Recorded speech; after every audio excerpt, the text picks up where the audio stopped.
Or mic testing, mic testing. Okay, perfect. Let me go to my main camera. Alright, we're live, and today is day one of learning programming for 250 days. And my goal by the end of this 250 day series will be to make a game in basically a game in general with an AI logic. And if that made any sense, I have currently zero idea whatsoever what am I gonna do. But without any further ado, let me go to my gameplay screen here. Okay, open my chats here and get Sensei here. Guys, I didn't do any research whatsoever. Today morning I woke up and I've just been doing my college stuff because I have like a lot of homework. And he says, Sensei, I'm live. I just had time to like set my Sensei and then, I mean not set my Sensei, say my Sensei, I'm gonna go live. And then like, yeah, make thumbnails and all that. That said, Vivek, listen up, chat. Welcome to the Bloodsport of Python game dev. Today we're taking our first blood on the path of AI, okay? Your player won't just move, enemies will hunt you like wolves. Grab your coffee, grab your keyboards, and let's make some chaos. Alright, disciple, we're starting simple, okay? We're gonna teach your enemy to chase your player. It's all about comparing positions and moving step by step. Think, if enemy is on the left of the player, move right. Above the player, move down. Easy, right? Not if you mess it up. Here's the first broken code snippet. If you want I want you to fix it live. Red enemy must chase the blue enemy player. Okay, so let me get Sensei there. And guys, I don't know anything much. I know about the basic automation and how to make NPCs move and loop the NPCs, but I don't know anything much about how to give my enemies a brain. Okay, with that said, let me start off by importing Pygame. And since I am going to be learning C++ and other coding languages as well right now, I might download VS Code because I heard VS Code we can use any kind of programming language in it. Okay, so let me go ahead and import Pygame. How it in code, bro? I appreciate you joining the stream. Okay, let me go with Pygame and then initialize Pygame by typing pygame.init. Okay, so this is going to be like a basic game display. So let me go ahead and make a game loop. Alright, for my game loop, I'll create a is_running boolean variable, which is going to be set to true, and then add a while loop. So while is_running, what I'm basically doing right now is just making a basic game window, and then I'll try implementing whatever Sensei said. Okay, and we're going to be doing a lot of questions on it too. That said, I'm going to be adding FPS. So let me go ahead and create a clock variable. I'll add a comment that says game variables. I'll create a clock variable. I'll set that equal to pygame.time.capitalize clock. This is going to be my FPS controller. Okay, and then let me change this to variables. Okay, there we go. And then I honestly might add a FPS variable as well, so that equal to 60. And then let me go ahead and add my display. Okay, for my display, I'll create a width variable and a height variable. My width variable is going to be equal to 1000 and height variable is going to be equal to 650. And then let me create a screen variable, so that equal to pygame.display.set_mode. My mode is going to be in a tuple and my mode will be my width and height variable, so 1000 by 650. Okay, and maybe I'll add a caption as well. I'll go with all lowercase pygame.display.set_caption. My caption is going to be something like, I don't know, give enemy brain or AI enemy. Okay, AI enemy sounds pretty good. Alright, so firstly I'm going to be creating, let's see, I might add my FPS first. I'll go with clock.tick. This is going to be my FPS variable. Maybe I'll add a comment that says FPS. Okay. Actually, let me add event loops too. So I'll create a event loop. So event loop, I'll go with while. Actually, while I'll iterate over all my Pygame events. So for every event in my pygame.event.get, this basically gets all my Pygame events, but I'm looking for a specific type of event. So I'll go with if my event.type equals to pygame.all uppercase squared, I'll set my is_running boolean variable to be equal to false. Okay, and then I add my FPS here where I already added it. Okay, and after my FPS, I update my display by going with pygame.display.flip. This is going to update my display, although pygame.display.update would work exactly the same as well. Then I'll go with a pygame.quit. Honestly, I do want to use the sys module too, just for the exiting part. So I'll go ahead and import sys. Okay, and then I'll go with sys.exit. Basically, what sys.exit does is it closes Python's program. Pygame.quit just shuts Pygame. Okay, if I run the command, actually I need to fill my screen as well. Let's see, a black window appeared. Let me fill my screen too real quick. So I'll go with a screen.fill. I'll fill my screen to be a good gray color. Okay, now I've run the command. Actually, this should be in a tuple. There we go. Okay, there we go. Okay, that's a good gray color. Okay, now what Sensei said. Enemy chase logic, okay. If enemy.x-axis is less than player.x-axis, enemy's x-axis increases by 2, okay. Honestly, I don't understand what Sensei means yet. Let me go with the Control C. Copy that, get Sensei here. Okay, let me go ahead and paste this, add a bunch of spaces, and say Sensei. I did add a display. Should I load images or like draw images or something like that, question mark? I'm kinda confused on what to do. Okay, let's see. Damn, 2 days of programming. Honestly, that actually sounds pretty less when I like think about it, because I would eventually like I was planning to learn C++ as well. I thought I'll spend like 100 days on C++, then 100 more days on like something else that I need to learn, and maybe if I have 50 days left, I can like work on my actual logic. But that seems kind of too hard actually.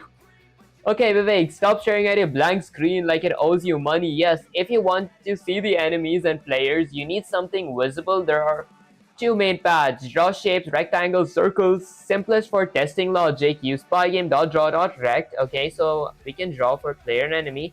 No images needed yet. Fast lets you focus and chase logic without messing graphics. Okay, load images, sprites. Okay, I might have to learn about the sprites class as well. Makes it look pretty. Use pygame.image. Okay. My suggestions: start with rectangles first. Test the enemy chase movement collision. Only it works. Okay. Once it works, swap rectangles for images. Here's a tiny example snippet to support a blue player. Okay, and red enemy as rectangles. Okay, so I create a player rectangle, a enemy rectangle, and then I draw those rects. Okay, let's get Sutsei there. Alright, so technically if I have to do that, let me go ahead and add a comment that says something like object details. That would sound much better. So object details. Under my object details, first I'll go with something like my player object. For my player object, I'll create a player underscore rect variable also that equal to pygame.capitalize rect. Okay, and then I'll give my x-axis, y-axis, width, and height. My x-axis could be something like I want my player to be in the center, so I'll go with something like 300. Y-axis could be something like 300 as well. Width is going to be 50 and height is going to be 50. So a square. And then I'll go ahead and create a comment for my enemy object. For my enemy object, I'll go with enemy underscore rect. My enemy rect is going to be equal to my pygame dot capitalize rect. Okay, maybe fix my typo. Okay, this should be capitalized rect. There we go. And then I'll give the x-axis, y-axis, width, and height. Since the x-axis is 300 here, honestly I might change this to 100 by 300, and I might change this to 500 by 300. Okay, I'll change that to 50 and 50. Okay, and I might remove the rect because this okay, this makes more sense. Alright, inside my game loop, let's see Sensei's logic real quick. Okay, so player rect, enemy rect, Okay, so if my enemy... Alright, I think I see what Sensei means. So maybe outside my for loop, I add a comment that says, let's see, AI enemy. Okay, this is gonna AI my enemy. Alright, so this is like a basic logic. If my enemy's x-axis is less than my player's x-axis. Okay, if my enemy dot rect dot x-axis is less than Okay, if my enemy dot rect, I could like use rect, right? Okay, let's see. I added a rect here. Okay, so enemies rex x-axis. Can't I like use rect? Less than. Okay, let's check the error. Unresolved attribute rect for class rect. Isn't this what I like used to do with my floor? So, oh, okay. If my enemy dot x-axis is less than my, let's see, player dot x-axis, I want to move my enemy's x-axis. So I'll go with enemy underscore or dot. Let's see, enemy dot rect dot x-axis underscore velocity. Wait, hold up. This actually doesn't make any sense. I created my okay, I think I just added my enemy's rex x-axis y-axis. So I could just go with my enemy's x-axis. I'll increase that by, let's say, 2 pixels per frame. And then I'll go with if my enemy dot y-axis is less than my player dot y-axis, I'll go with something like enemy dot y-axis. Okay, I'll increase that by 2. Okay, now let me go and add my graphics. Okay, for my graphics, let's see. I could go with let's go with pygame.rect.draw. I'll draw my player first. The surface is going to be screened. Okay, pygame.surface.draw. Okay, pygame.draw.rect. Okay, I'm drawing a rect. That's going to be my screen. The color is going to be something like, I don't know, black. Okay, and the attributes are going to be my player's attributes. And then I'll go with pygame.draw.rect. I'll draw another rect. This rect is going to be for my enemy. Surface will be my screen. Color is going to be, I forgot the RGB color of brown. I remembered it for yesterday. I think I wrote it down somewhere. There we go. Okay, so it's 0. Actually, I might go with blue. So 145, 108, and 0. Okay, and the attributes are going to be of my enemy object. Alright. If I were to run the command, I'll see an enemy object and a player object here. Alright, let me go ahead and add movement for my player object now. And shouldn't this have been like blue?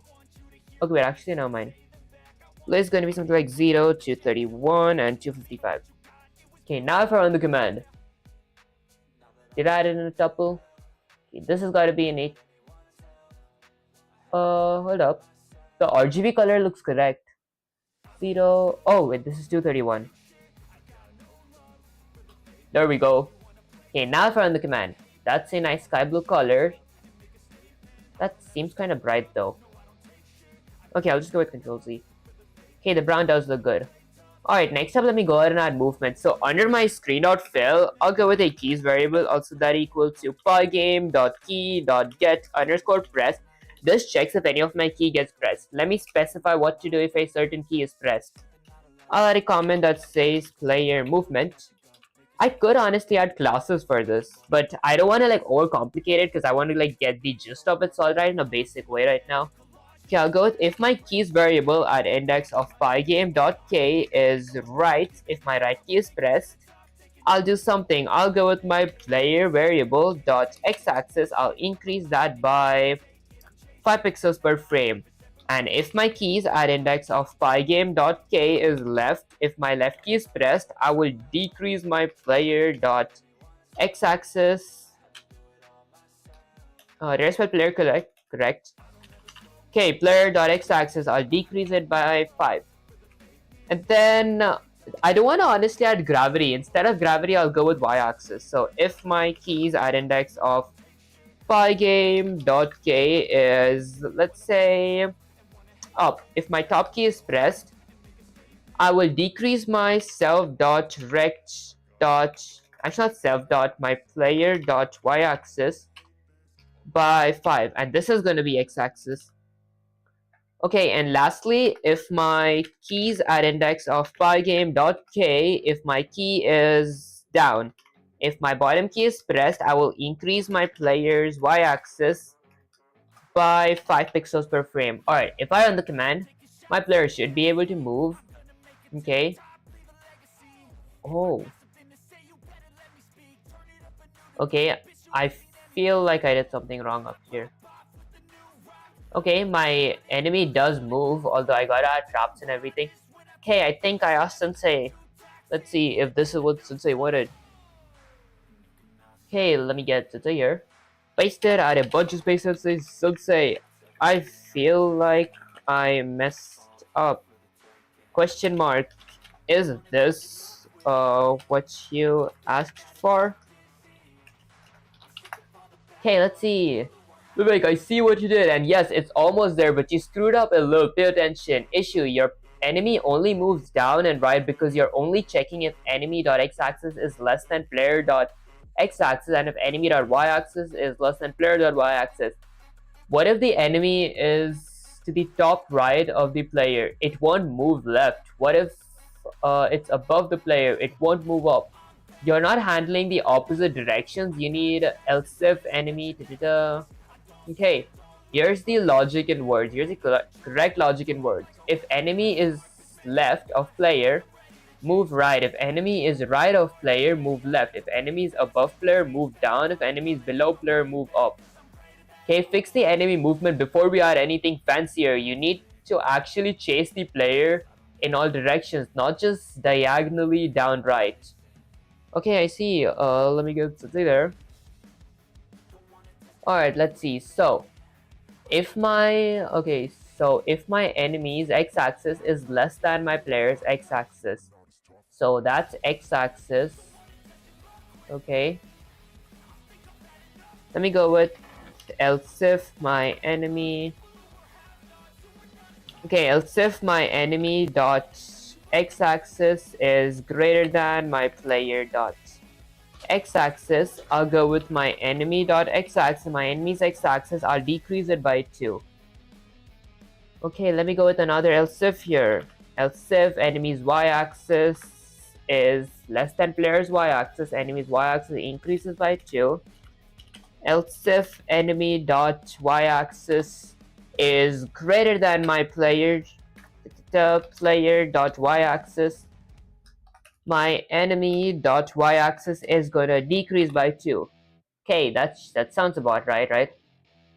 Let's see. Oh, hold up. Is my enemy actually chasing me? Oh, there's no way actually it is chasing me. Okay, let's just wait here. Let's see if the enemy there's no way it chases me. Guys, it actually chases me. That's actually pretty insane. What if I change this to 5 pixels per frame, 5 pixels per frame, 5 pixels per frame, and 5 pixels per frame? Okay, let's see. Hold up, guys. We don't gotta be the same speed.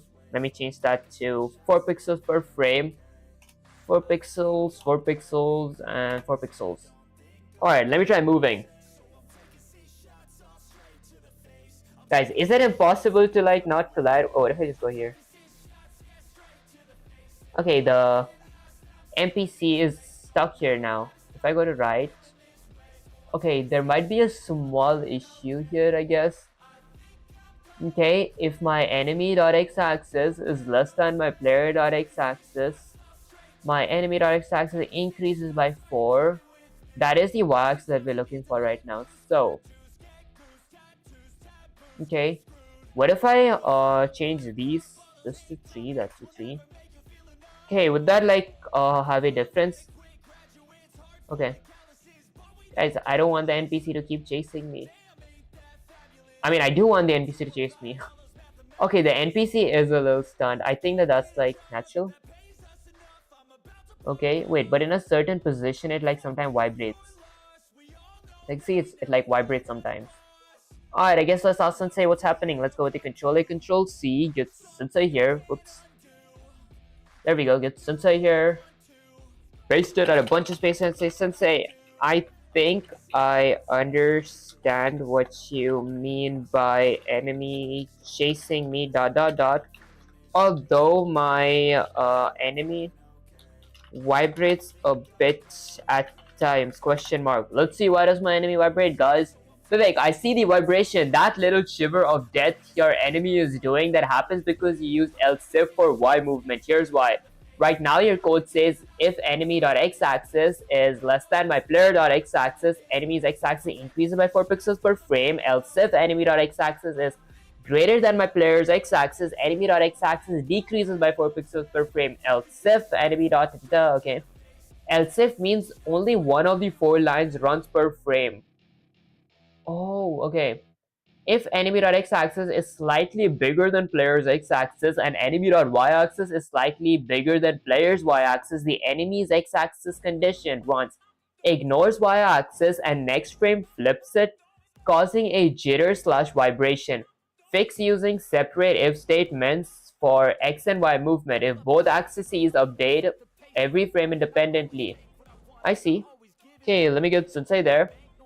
Alright, so we need to have like a separate if statement for our x-axes and y-axes. If I run the command, okay, in that case the separate if statements should be like for everything. Okay, now if I run the command, did I like run the wrong thing? There we go. Oh, there we go. Okay, so it is like movement, like you gotta have like, oh guys, this NPC is making me kind of uncomfortable. I want to try dodging it. Okay, but this is actually, okay, I see what this means. Okay. Alright, what if I change this to be 3 pixels per frame and that to be 3 pixels per frame as well? Now if I run the command, I mean, I know it's going to work. I just want to try outrunning it. There we go. Okay, at least it chases me. That's the main idea. Okay. Alright, I see. Okay, let me go with... Alright, so is this called... What is this what the comment should be? Let me ask that to Sensei as well. Let's go with Control-C, get Sensei here again. Okay, let me paste it at this time. Let me ask you a question. Let me say... Sensei... I actually understand it now, ... Actually, I understand it now, ... Although, I do have a question. Okay, although I do have a question mark, actually ...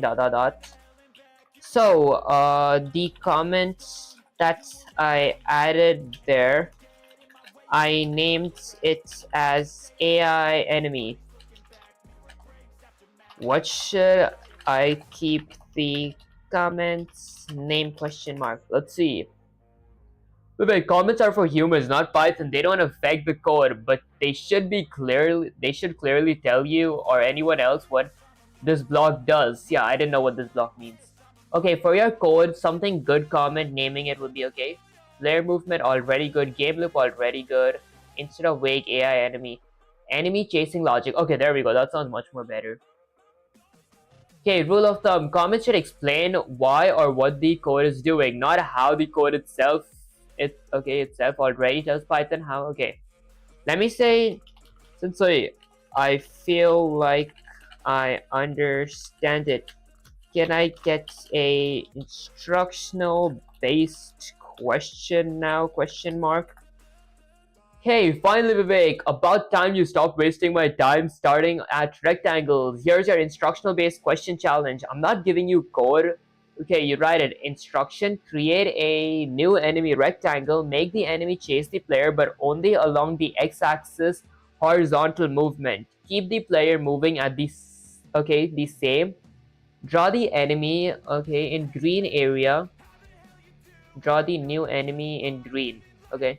Bonus, make the enemy slower than player. I want you to write the full snippet including the enemy logic and player movement. This will test if you really understood the chasing logic. Alright, let me get Sensei there. Okay, let me start off by, firstly, let me read this once again. If my enemy's x-axis is less than my player's x-axis, enemy's x-axis increases. If my enemy's x-axis is less than my player's x-axis, my enemy's x-axis decreases. I do the same for y-axis. Alright, let me go with the controller, delete this whole thing, zoom in. And let me start off by importing Pygame. Let me import Pygame. And then let me initialize. Actually, I might import sys as well. Sys is just to exit the Python of entire Python program. That said, let me initialize Pygame by typing pygame.init. Okay, after I initialize Pygame, what else would I need? I'd actually need a sip of water. really exhausted. Actually, not exhausted, dehydrated is more like it.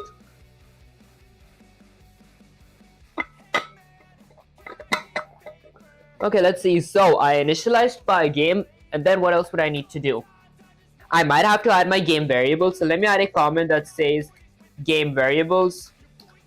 For my game variables, what game variables would I need? I would, for example, let's say I might need a clock variable for my FPS controller. Or set that equal to pygame dot time dot capitalize clock. This is going to be my FPS controller. Okay, and then I might need a FPS variable. I'll set that equal to something like 60 frames per second. And then let me go ahead and add my display.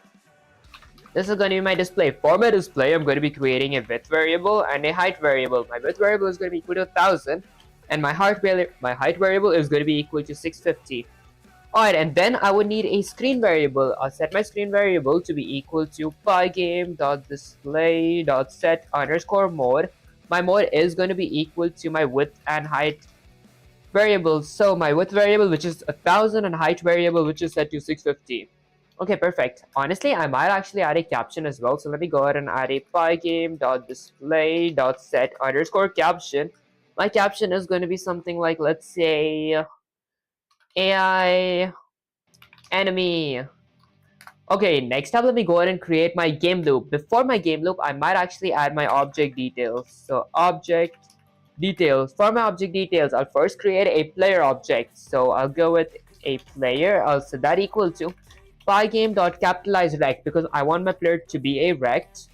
Okay, and I'll need to give the parameters for my player, which is x-axis, y-axis, width, and height. So the x-axis could be 100, y-axis could be 300, width could be, I don't know, like 50, height could be 50 as well. My player is a circle, a square. And then I'll go ahead and create a enemy variable, also that equal to pygame.rect. Capitalize rect, and then x-axis, y-axis, width, and height. I'll keep the x-axis 500, the y-axis 100, the width something like 50, and height 50 as well. My enemy is going to be a rectangle as well, actually a square. Okay, next up, let me go ahead and create my game loop. For my game loop, I'll create a is underscore running boolean variable, also that equal to true, and then add a while loop. So while is underscore running, while my program is running or while my running is set to true, I'm going to be adding event loops. I'm going to be iterating over all my pygame events. I'll create a comment that says event loop, and then use a for loop to iterate over all my pygame events. So for every event in my pygame.event.get, this basically gets all my pygame events, but I'm looking for a specific type of event. If my event.type equals to pygame.all uppercase quit, I'm gonna set my is underscore running boolean variable to be equal to false. Okay, and then outside my for loop, I'm gonna be adding a clock. I'm gonna be reassigning or adding FPS. So I'll take my clock variable, which I like set up here. I'll go with the dot tick function, and this is gonna be my FPS variable, which is set to 60. Maybe I'll add a comment that says FPS. And then I'll go ahead and update my display by typing pygame.display.flip. Okay, pygame.display.flip basically updates my display, although pygame.display.update would work the exact same as pygame.display.flip. Let me go ahead and add a pygame.quit for exiting my pygame, and then lastly I'll go with a sys.exit to exit my Python. Okay, perfect. Okay, so this is a basic. This basically adds like a window on my screen. I might fill my screen as well with a color. So after my under my event loop, I'm going to be adding a screen.fill. I'll fill my screen to be a good black color, which is going to be a tuple. Okay, and then I'll add a keys variable to check my player's key movements because I do want my player to move as well. So I'll create a keys variable, so that equal to pygame.key.get underscore press. This checks if any of my keys have been pressed. And then now under my event loop, I'm going to be adding, let's see. First, I could add my movement. So first I could go with something like player movement. Okay, for my player movement, I'll check which key is being pressed. So I'll go with the if statement. If my keys variable, which I created up there, at index of pygame.k uppercase K is right, if my right key is pressed, I'm going to be setting my player.x-axis, my player's x-axis. Let's see, I will increase that by 5 pixels per frame. And if my keys at index of pygame.k is left, if my left key is pressed, I will decrease my player.y.x-axis by 5 pixels per frame. Excuse me guys, and if my keys at index of pygame.k is up, if my top key is pressed, I'm going to be, let's see, I'm going to decrease my player.y-axis by 5 pixels per frame. And lastly, if my keys at index of pygame.k is down, if my bottom key is pressed, I'm going to increase my player.y-axis by 5 pixels per frame. This is going to be plus equals. Okay, perfect. Okay, and then maybe I fix my player spelling. Okay, so this basically moves my player around the screen. Let me go ahead and add a graphics category as well to draw my player and my enemy on the screen. So I'll add a comment that says graphics. For my graphics, let's see. First, I'm going to be drawing my player. So I'll go with pygame.draw.rect. The reason I went with rect is because my player is a rect. The surface is going to be set to screen by default. The color is going to be something like, I don't remember the RGB color for red, so I'll just go with red. Wait, hold up, it's RGB, so 255.00. Okay, I guess that was pretty easy, and the attribute is going to be my player attribute. Okay, and then let me go ahead and draw my enemy. I'll go with pygame.draw.rect. My enemy is going to be a rectangle as well. The surface will be my screen. I want to draw my player on my screen. The color is going to be, let's go with blue, so 0, 255.0. Okay, and then my attribute is going to be my enemy variables attributes. Okay, perfect. Alright, now that I drew my player, let me go ahead and run the command. There we go. This is my player. Okay, and that's my enemy. Alright, let me go ahead and change my color as well. I think gray would look much better here. So 200 by 200 by 200. Okay, this might look much better. I mean, honestly, actually, I might just go with a brown color. So 145 by 108 by 0. Okay, now if I run the command, add another tuple here. There, this... I don't know, guys. What color would like look good? Maybe 0, 0, 2, 23. Is this even considered to be a color? Okay, I think I'll take this. Okay, next up, let's see. I added my player movements. Let me go ahead and check or do something that says enemy chases player. Okay, so for my enemy chases player, I'll be adding a few if statements as well. If my enemy dot x-axis, if my enemy's x-axis is less than my player dot x-axis, okay, I'll go with my enemy dot x-axis. I'll increase that by 3 pixels per frame. And if my enemy dot x-axis is greater than my player dot x-axis, I'm gonna decrease my enemy dot x-axis by 3 pixels per frame. This is gonna be decreased, so minus equals. Okay, and then if my enemy dot x-axis, actually this time I'll go with y-axis. If my enemy dot y-axis is less than my player dot y-axis, okay, I'm gonna increase my enemy dot y-axis by my player, by 3 pixels per frame. Lastly, if my enemy dot y-axis is let's say greater than my player dot y-axis, I'm going to be decreasing my enemy dot y-axis by 3 pixels per frame. Now if I run the command, okay, my enemy starts chasing me. Okay, that is kind of uncomfortable.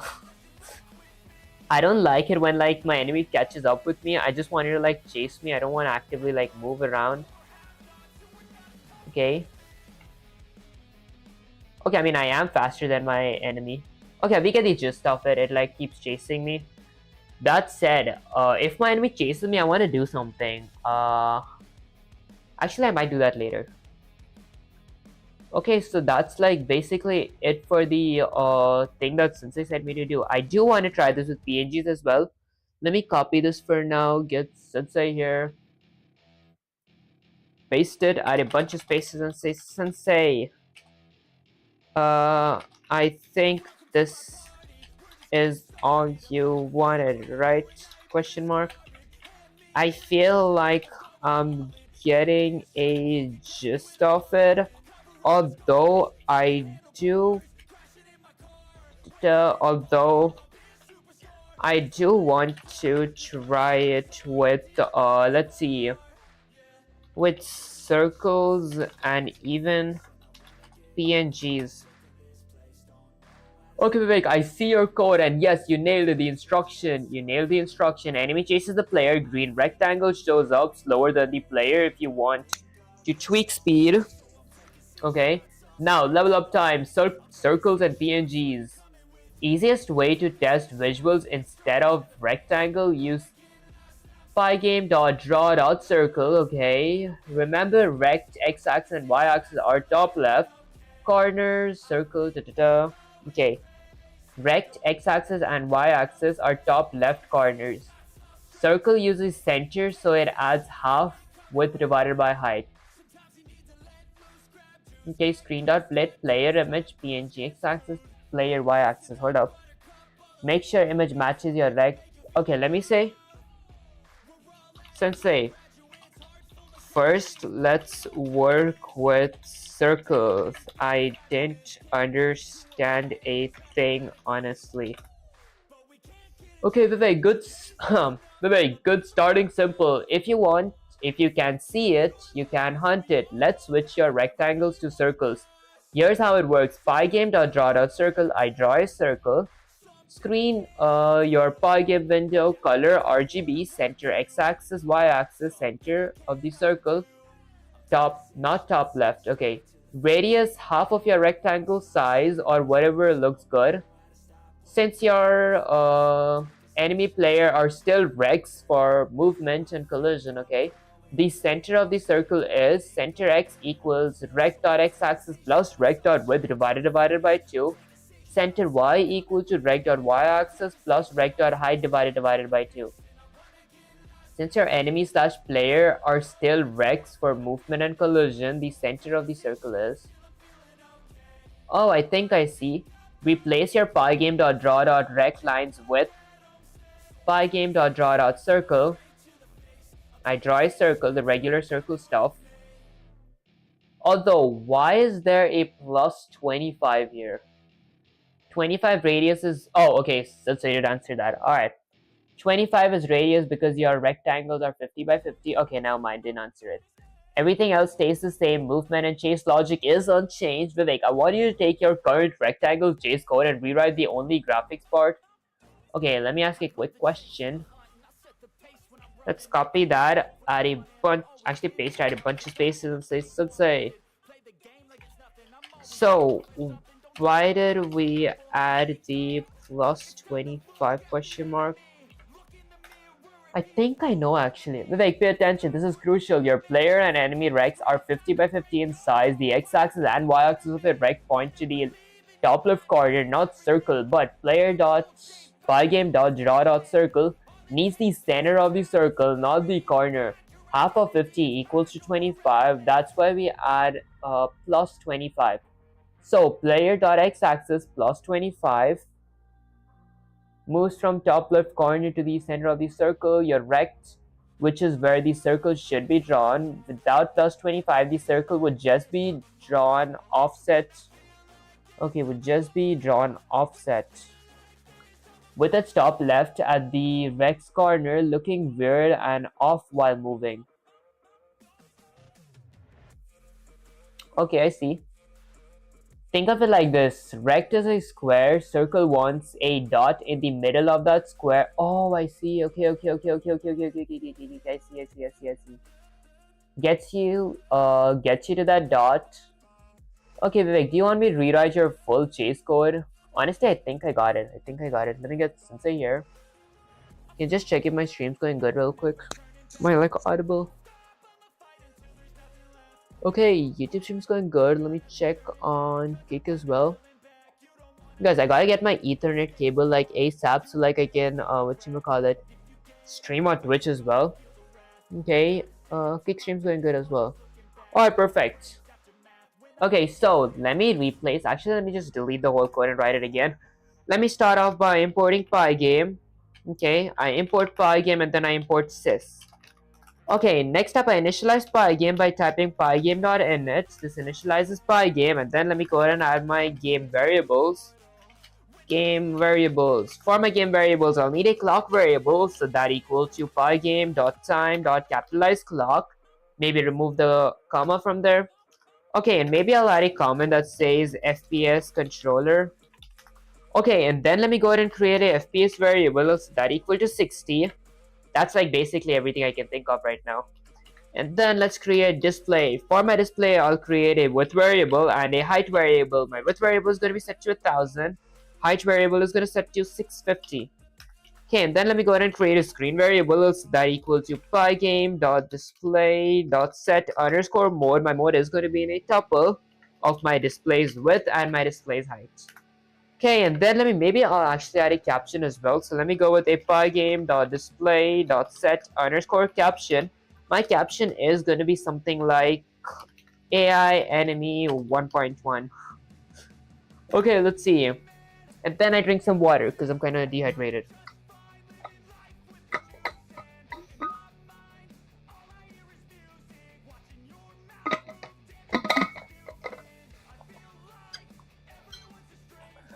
Okay, perfect. Alright, next up, what would I need? I would need to add my object details. So let me go ahead and add my object details. For my object details, let me create a player object. My player object is going to be equal to pygame dot. Okay, hold up. I can't go with pygame dot circle, right? So I might not actually draw my circle like this. Instead, I'll just go with my enemy. My enemy is going to be equal to pygame dot capitalized rect. My rect is going to be, okay, let's see. Let me add the x-axis, y-axis, width and height. My x-axis could be something like 500. Y-axis could be something like 300. Width could be 50. Height could be 50. Excuse me, guys. Next up, let me go ahead and add my game loop. For my game loop, I'll go ahead and create a I'll create a is_running boolean variable. I'll set that equal to true and then add a while loop. So while is_running, while my program is running or while my is running is set to true, I'm going to be doing something. What am I going to be doing? Let's see. I'm going to be filling my screen. So I'll go with a screen.fill. I'll fill my screen to be a good gray color. It is going to be in a tuple of 200 by 200 by 200. And then let me add a keys variable. I'll set that equal to pygame.key.get_pressed. This basically checks if any of my keys get pressed. Okay, this is going to be get_pressed. Okay, next up, what else would I need? Let's see. I might need an event loop to iterate over my pygame event, so I'll go with the event loop. For my event loop, I'll use a for loop. So for every event in my pygame.event.get, this basically gets all my pygame events, but I'm looking for a specific type of event. So if my event.type equals to pygame.quit, all uppercase quit, I'll set my is_running boolean variable to be equal to false. And then outside my for loop, I'll add FPS. I'll go with my clock variable, which I've previously created. Dot the tick function. This is going to be my FPS variable, which is set to 60. You know that a comment that says FPS. And then let me go ahead and update my display by typing pygame.display.update. This updates my display. Okay, and this is going to be update. Okay, and honestly, pygame.display.update and pygame.display.flip both works exactly the same. You guys can use either one. I'll go with a pygame.quit to exit my pygame, and then I'll go with a sys.exit to close my Python program. Alright, this is the basic loop if I run the command. Like, I just get a display where I can like exit the display nicely. Alright, next up, let me go ahead and add my object details, or instead of object details, my player movement. So I'll go ahead and add my player movement. Okay, for my player movement, let me go ahead and add my graphics first this time. So I'll go ahead and draw my players. So I'll add a player variable. I'll set that equals to pygame.draw.circle. I want to draw a circle. My circle, the surface will be my screen. The color is going to be something like, I don't know, blue, so RGB. 25500. Okay, then let's see. Color, and then what else do I need? So circle the center. So this is going to be my x-axis and y-axis. My x-axis is going to be, okay, this is where I asked Sensei for help because I actually don't remember how do you draw a circle. I'm used to doing it with PNGs. Okay, let me paste this, add a bunch of spaces and say Sensei. So I'm kinda stuck here. What to do, question mark? Kivik, what the hell is that? You're trying to draw a player circle and you didn't, and you left the center empty? Python can't make magic out of nothing. Let's fix it step by step. Keep a rect for the player so we can move it. Don't erase it. Player.rect. Capitalize rect 100, 300, 50, 50. Draw the circle using the rect center. Pygame.draw.circle. Surface is going to be my screen.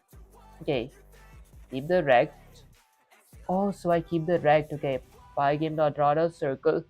Player.x-axis plus 25, player.y-axis plus 25. The radius is going to be 25. I think I see player.x-axis plus 25, player.y-axis plus 25, center of the circle. 25, radius of the circle, half of 50. Oh, I think I see. Enemy stays in the same rects, and he can also be drawn. Enemy stays in the same rect and can also be drawn as a circle. Okay. Oh, I see. Don't override player with enemy.draw.circle. Keep it as a rect for movement. Drawing a circle just visually represents it. Don't replace a rect. Here's the corrected core part. Okay, honestly, I won't see that. I want to see if I actually figured this out. So, under my player movement, actually, before my enemy, I'll go ahead and add a player as well. So that equals to pygame.capitalize rect.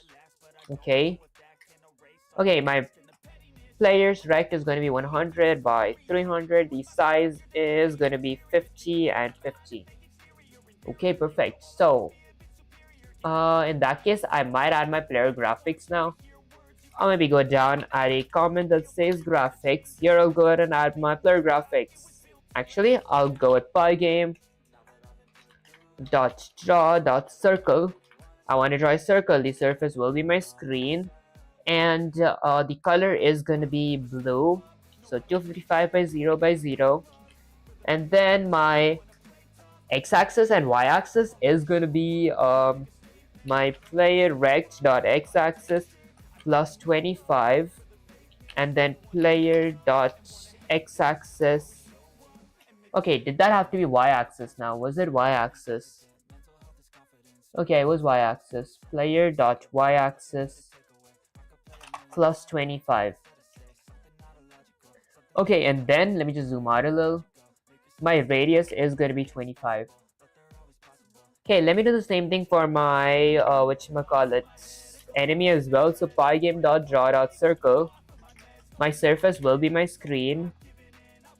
The color is going to be let's go with the blue. So 0 to 55 by 0. Okay. And then I need my center. So my center is going to be my enemy variable.x-axis plus 25, half its width, comma, enemy.y-axis plus 25. Half my enemy's y-axis is width as well, and the radius is going to be 25. Now let me go ahead and add my player movements. For my player movements, let me go ahead and add a if statement. If my keys, let me zoom in a little. If my keys at index of pygame.key is right, if my right key is pressed, let's see what I'm going to do. I'm going to increase my not self, guys, I forgot, this is not my, I'm not using classes here. I'll increase my player.x-axis by 5 pixels per frame. Okay, and if my keys at index of pygame.k is left, if my left key is pressed, I'm going to be doing something as well. Let me go ahead and decrease my player dot x-axis by 5 pixels per frame. And if my keys at index of pygame.k is up, if my top key is pressed, I'm going to be fixing my typo first, and then I'll go with player dot y-axis is going to decrease by 5 pixels per frame. And lastly, if my keys at index of pygame dot k, okay, if my key is down or bottom, what's it called, down or bottom, down, okay, if my bottom key is pressed, I'm going to increase my player dot y-axis by 5 pixels per frame. Okay, now if I run the command, there's my circle and there's my player. Up. Okay, now let me go ahead and add a logic where my enemy, my circle, chases my player. Okay, so let me add a comment that says enemy chases player logic. For my enemy chases player logic, let me go ahead and do something. Let me add an if statement. So if my enemy dot x-axis, if my enemy's x-axis is less than my player dot x-axis, then I go with enemy dot x-axis. I increase that by 3 pixels per frame. Maybe add a colon here. Okay, and if my keys at index of pygame, my bad guys, and if my enemy dot x-axis is greater than my player dot x-axis, then I'm going to be doing something else. I'm going to be, let's see, going with my enemy dot x-axis. I'll decrease that by 3 pixels per frame. And if my enemy dot y-axis this time is less than my player dot y-axis, I will increase my enemy dot y-axis by 3 pixels per frame. And lastly, if my enemy dot y-axis is greater than my player dot y-axis, I am going to be decreasing my enemy dot y-axis enemy dot y-axis by 3 pixels per frame. If I run the command, there we go, my enemy is gonna chase my, he just dipped. Or this is gonna be a decrease. There we go, now if I run the command, my enemy is gonna try chasing my player. Oh wow, that actually does, okay, I want my enemies to be a little slower, what? Hold up. Oh, okay, I got a better idea, Let me add another if statement here. If my keys at index of pygame dot k is q, if my q is pressed, then I'll go with my player dot x-axis. I will increase that by 10 pixels per frame. Now I'm going to the right, I hit q, buck, my player dodges. Okay, so q is just that. Okay, that just works for my left. Okay, let me go with another button. So W. So if my keys at index of pygame.k is W, if my W key is pressed, I'm going to go with my player.x-axis. I will decrease it by 10 pixels per frame. Okay, so Q, W, hold up. Okay, I go with Q, W, up. Okay, that does give me some special speed. Okay, I don't want this thing. I wanted to have like a dash speed, so like dash, dash, dash. Okay, that said, I will remove these two. I just wanted to test something. Okay, that's honestly pretty much it. Let me go with the control A. Control C gets Sensei here. Okay, maybe remove this. Okay, let me paste it, add a bunch of spaces, and say Sensei. I think I got this, dot, dot, dot. Can we do this with NPCs now? With PNGs now? With PNGs now? Question mark. Okay, let's see, guys. I don't know if this is called AI in your NPC or something. But like, finally, you've learned the right to see your little spheres turn into sprites of destruction. Here's how we upgrade to PNG without breaking your movement logic. load your images after pygame.net. I load my images. Okay, optional, scale them to match your rec size. Okay, and then I scale my images as well. Keep your recs, we still need them. Keep my recs. Okay, replace the draw with blitz. So screen.blitz. I want to blitz my player image that I loaded. Okay, the position is going to be my player.rect. Oh, I see. Everything else stays the same. Player movement. Okay, Vivek, next step. Take your current code, rewrite it. Okay, let me get Sensei there. Hi, Viv. How are you doing, Iman? I appreciate you joining this stream. Good luck in your coding session. Good luck for our university as well. Or, well, your programming journey in general. Okay, let's see. Let me go with the Control A, delete this whole thing. Let me start off by importing Pygame again. So let me import Pygame and initialize Pygame by typing. Actually, before I initialize Pygame, I will import the sys module as well. Now let me initialize Pygame by typing pygame.init. Okay, that basically initializes Pygame. What else would I need? Let me go ahead and add my game variables. Before my game variables, I will add my display.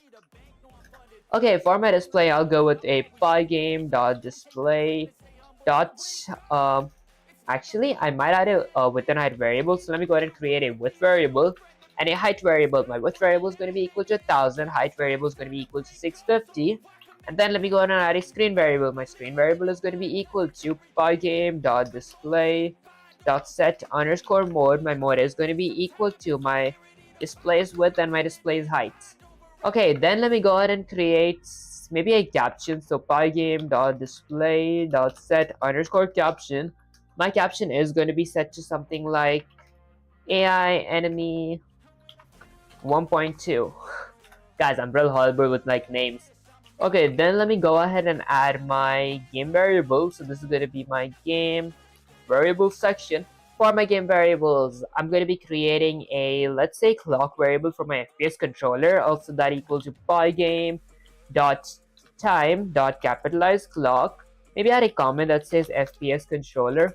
Okay, and then let me go ahead and add a FPS variable. Also, that equals to 60 because I want 60 frames per second.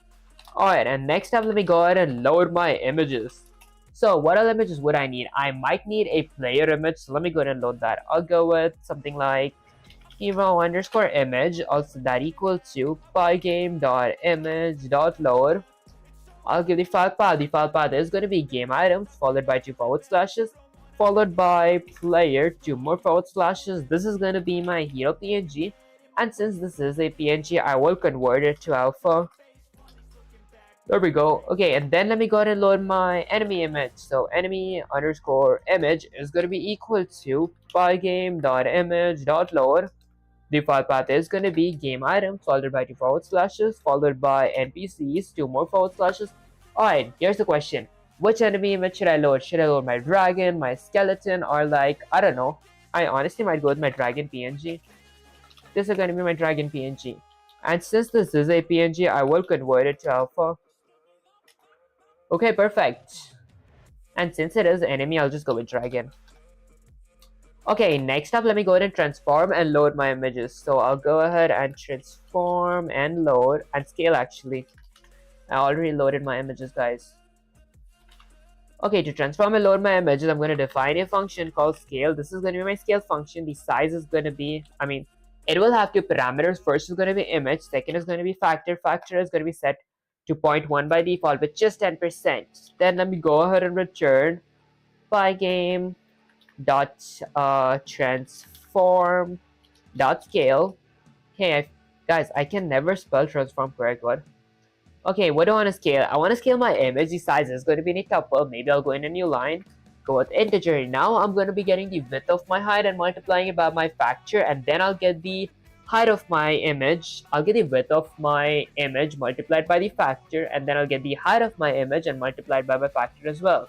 So I'll go with the image.get_width function. I'll get the width of my image and I'll multiply it by my factor, add a comma, and then get the height of my image. So I'll go with image.get_height function and I'll multiply it by my factor. Okay, that's pretty much it. Next up, let me go ahead and reassign my hero_image to be equal to, invoke my scale function. I want to scale my hero_image. Let me do the same with my dragon underscore image. I'll reassign it, set it equal to, invoke my scale function. I want to scale my dragon underscore image. Alright, perfect. That's pretty much it. Okay, next up, now that I loaded my images, let me go ahead and add a comment that says Rex. So for my Rex, I could like create classes, but I don't want to make the code too big because I'm just learning the basics. Okay, so for my Rex, let's see. I'm going to be creating a hero underscore Rex. I'll set that equal to pygame.rect. Okay, and the let's see, the x-axis, y-axis, width and height. Let's see. So my x-axis is going to be something like, I don't know, 100. Y-axis is going to be 300. My width is going to be 50. Height is going to be 50. Next up, let me go ahead and create a dragon underscore rex. So my dragon's rectangle is going to be equal to rect is going to be equal to pygame.capitalize rect. Let's say the position, the x-axis is going to be 500, y-axis is going to be 300. I might go with my x-axis to be 100. Actually, I'll go with 500 by 100. Okay, 500 by 100 sounds pretty good. The width and height is going to be 50 and 50. Okay, perfect. Next up, let me go ahead and add my game loop. For my game loop, I'll create a I'll first create a is underscore running boolean variable, and then I'll create a while loop. First, I'll set this equal to true, and then add a while is underscore running while my program is running, or while my is running is set to true. I'm going to be adding, I'll be filling my screen with the colors. So I'll go with a screen.fill. Okay, let's say I want to fill my screen with a good blue color. So 0 by 231 by 255. Okay, next up, let me go ahead and add a keys variable to check my keys in my keyboard, like if any of my keys are pressed. So I'll go with the keys variable, so that equals to pygame.key.get underscore pressed. This basically checks if any of my keys is getting pressed. Okay, let me just check if I'm audible.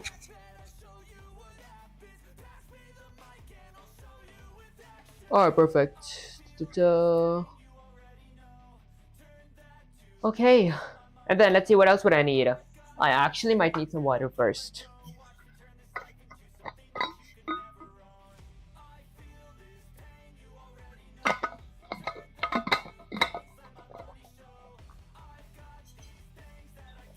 Okay, let's see. Maybe next thing that I could add is gonna be my player movement. I don't know. Actually, before player movement, I'll add an event loop. So I'll add an event loop and then iterate over all my Pygame events. So for every event in my pygame.event.get, pygame.event.get, this basically gets all my Pygame events, but I look for a specific type of event. If my event.type equals to pygame.quit, I'll set my is underscore running boolean variable to be equal to false. Okay, excuse me guys. And then outside my for loop, I will add a clock variable. I'll use the .tick function. This is going to be for my FPS. I'll change this to my FPS variable. Maybe I'll add a comment that says FPS. Then let me go with a pygame.display.set, actually .flip. This is going to update my display. Although pygame.display.update will work exactly the same, maybe I fix my display spelling. And guys, I might on the fan real quick because it's like really hot. I'll go with a pygame.quit. This exits pygame, and lastly I'll go with a sys.exit. This exits the Python program. Now give me a sec guys, let me just on my fan real quick. Yeah, it's like really hot. It's way too hard to think. Alright. Okay, with that said, let's see what else would I need. I added an event loop, so let me go ahead and add graphics too. So I might go with graphics. This is going to be my graphics section. I would need graphics. Okay, what else would I need?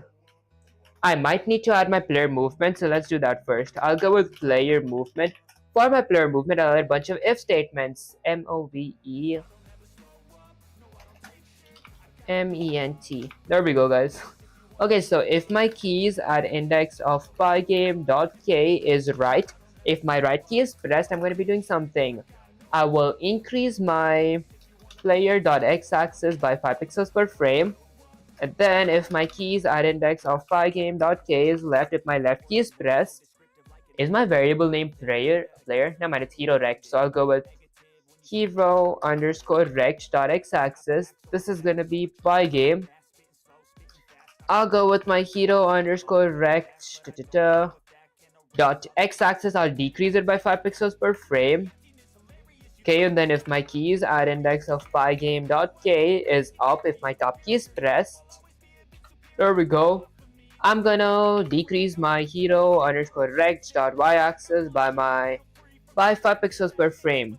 And if my keys at index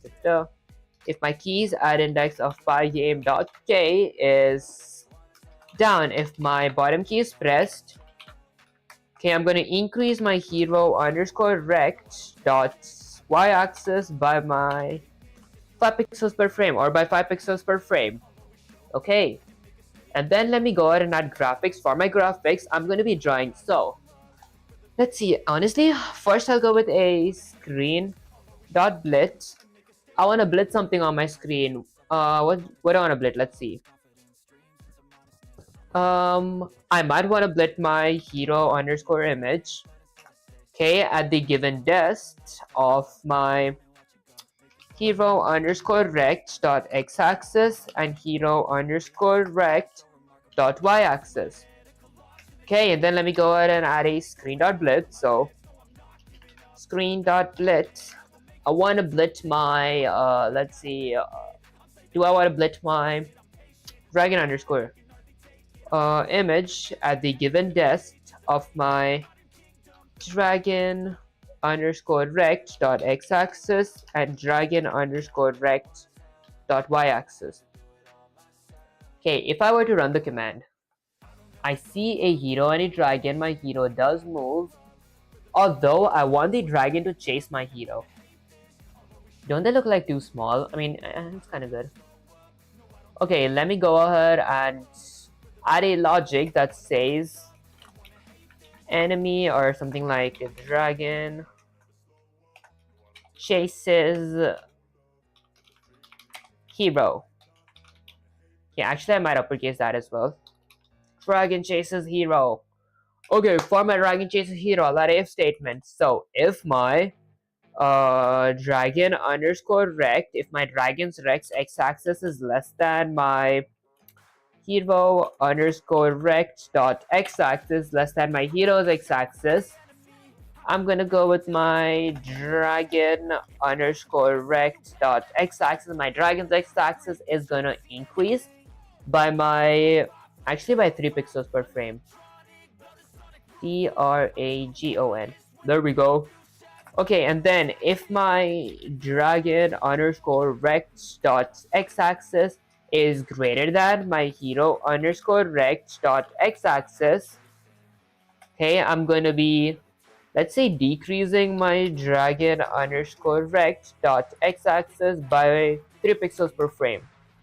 And then if my dragon underscore rect dot y-axis this time is less than my hero underscore rect dot y-axis, I'll go with my dragon underscore rect dot y-axis. I will let's say increase that by 3 pixels per frame, and this is going to be underscore.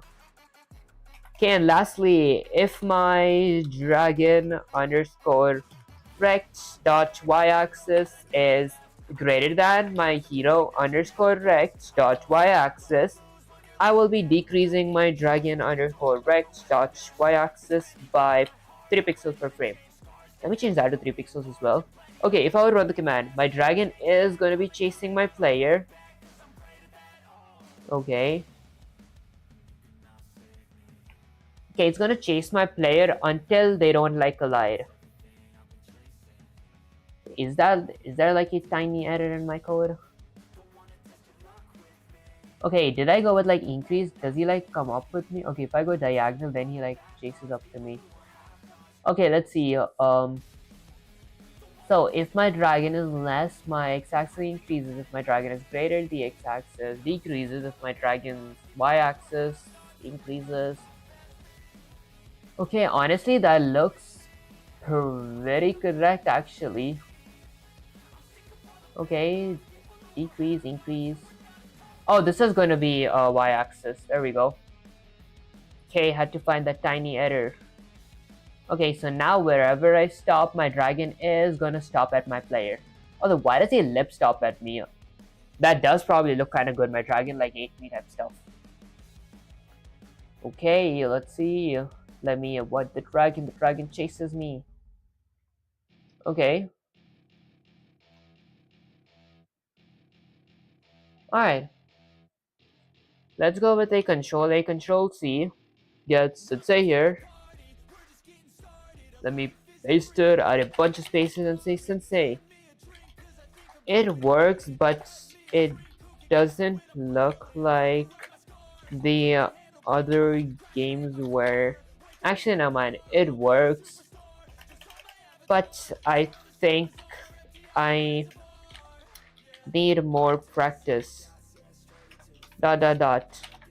So is this the only topic for okay, for what I forgot. Maybe I fixed my typo while I think. Okay. Okay, it works, but I think I need more practice. So is this the only topic for dragon AI? Actually, enemy AI. Enemy AI question mark.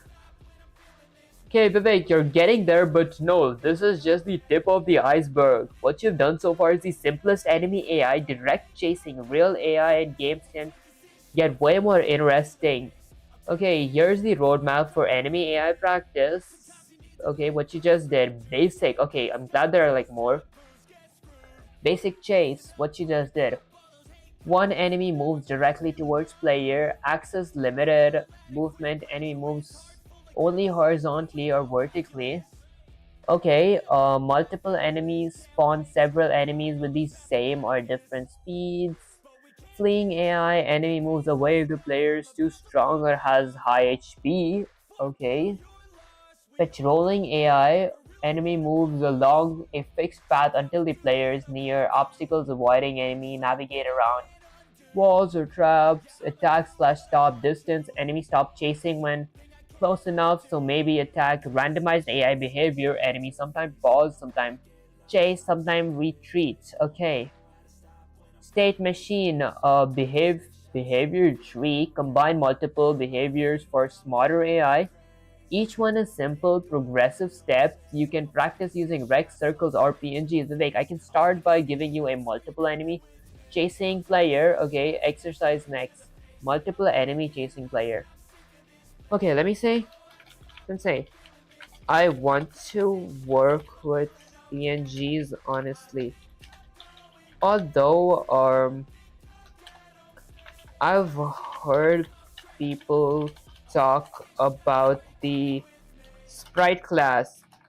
What's it about question mark? I know how to use PNGs, but I don't know anything about the sprite class. Okay, give me a sec, guys. Let me just message my sister and say her to talk slowly. I can like literally listen her talk and call. Okay, with that said, let's see. Wait, listen closely. Sprites are the ultimate power-up for your game objects. Forget drawing rectangles or manually blending PNGs everywhere. Organize everything for you. Oh, here's the gist. Sprite class in Pygame is a blueprint for any moving object, player, enemy, projectile, etc. It lets you combine image, position, and behavior into a single object. You can group sprites, pygame.sprite.group.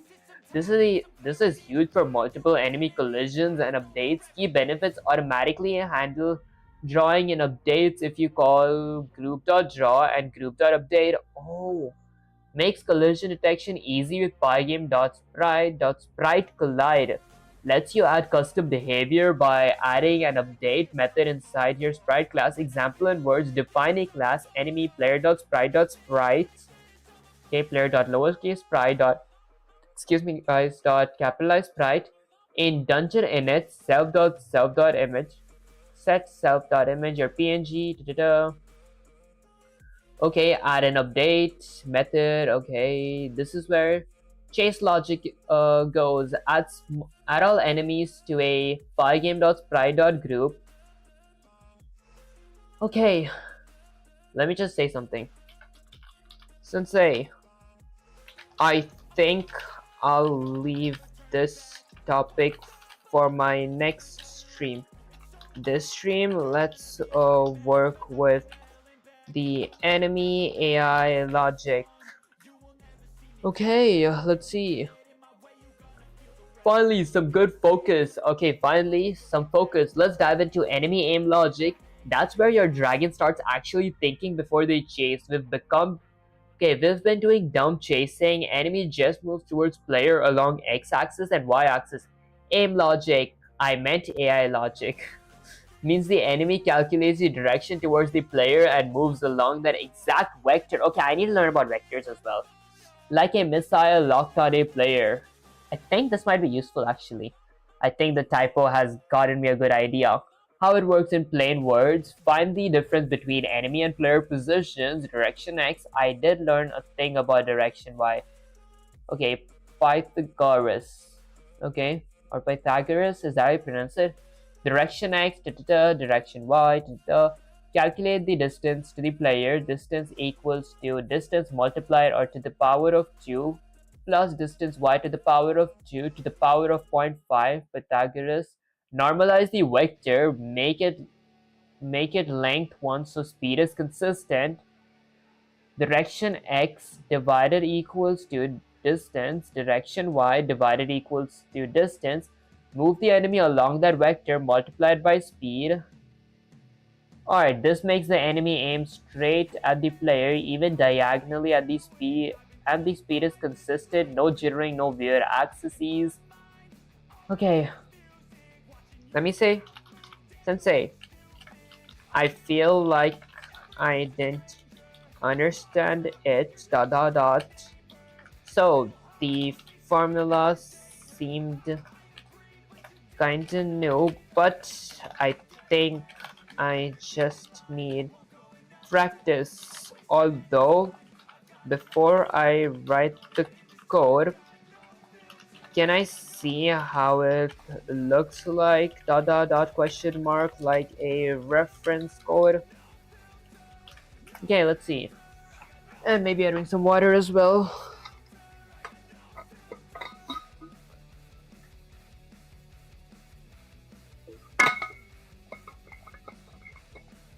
Vivek, fine, I can show you a reference snippet. I'll keep it short and visual so you can see the aiming enemy in action.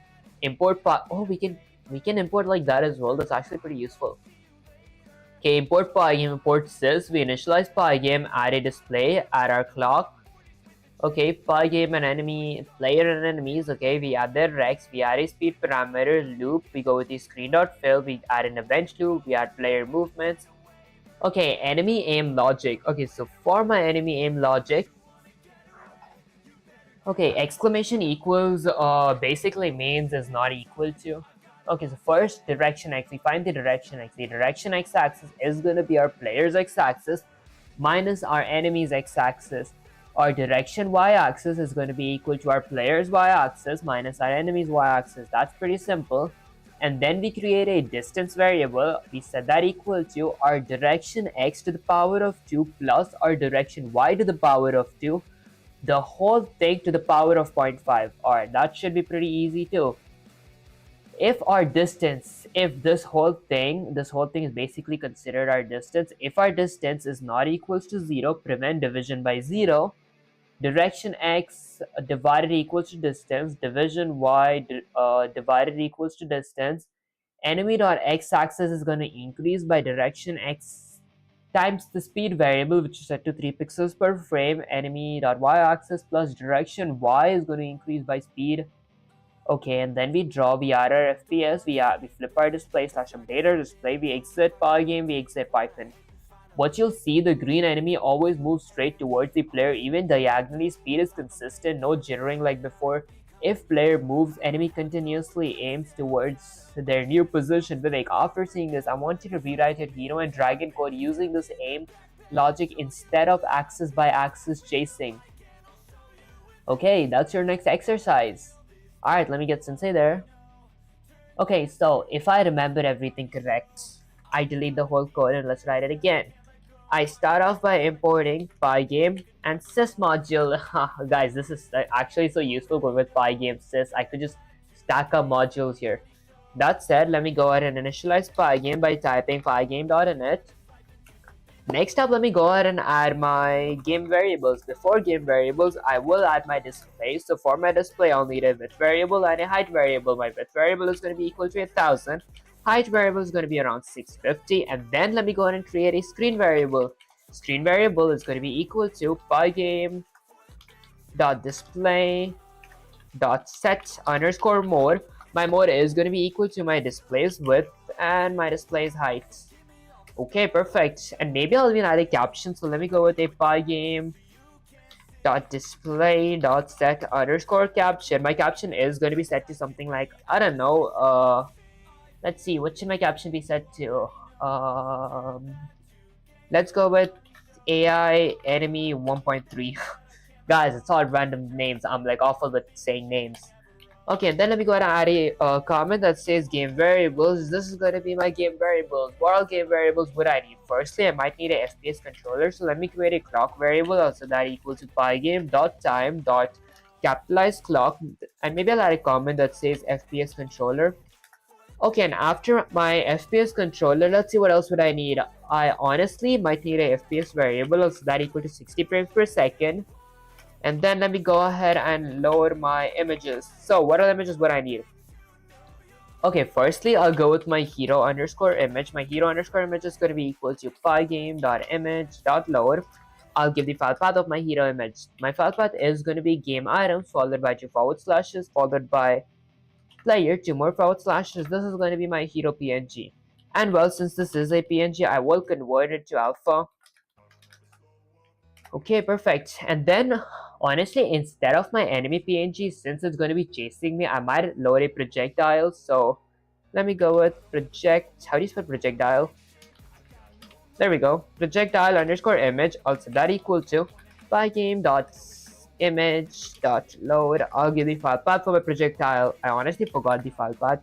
Game items followed by 2 forward slashes followed by projectiles. 2 more forward slashes. Okay, is this gonna be fireball projectile? Okay, what if I go with F? Doesn't work. Enemy projectile? Okay, I'll go with enemy projectile. And well, since this is a PNG, I will convert it to alpha. Okay, perfect. Alright, next up, let me go ahead and transform and load. So I'll add a comment that says transform and scale. Okay, how do I keep spelling transform wrong? That's actually like, guys, this is, I don't even remember the last time I spelled it correct. That said, for my transform, I'm going to be defining a scale function. My scale function will be having 2 parameters. The first parameter is going to be my image parameter. The second is going to be a factor parameter. Factor is basically the size, also the size to be something like 0.1 by default.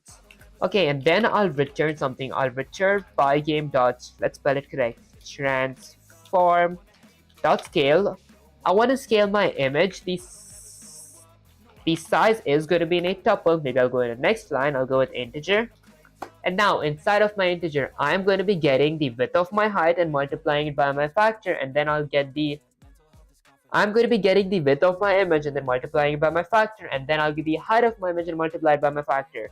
So I'll go with image dot get underscore width. I'll get the width of my image and I'll multiply it by my factor. Add a comma, and then I'll go with integer, get my image's height, so image.get underscore height function, and I'll multiply it by my factor. Maybe fix my factors typo here. Okay, now let's reassign my images. I'll go with hero underscore image, also that equals to invoke my scale function. I want to scale my hero underscore image. And then let me go with my projectile underscore image, also that equals to invoke my scale function. I want to scale my projectile image. Although I want my projectile image to be smaller than my hero image, like relatively smaller. So let me change this to 0.5. Okay, that should be pretty good. Actually, I think, yeah, 0.5 should be pretty good. Alright, next up, what else would I need? Next up, I can't think of anything, so let me go ahead and add my game loop. For my game loop, I'm going to be creating a is underscore running boolean variable. Uh, See, I could have sworn that I actually got a comment. Let's see. Guys, didn't you guys just see in the screen? I think it's bugged or something. I actually saw in the screen that I got a comment from like Kick. Okay, that said, I'll create a is underscore running boolean variable so that equals to true.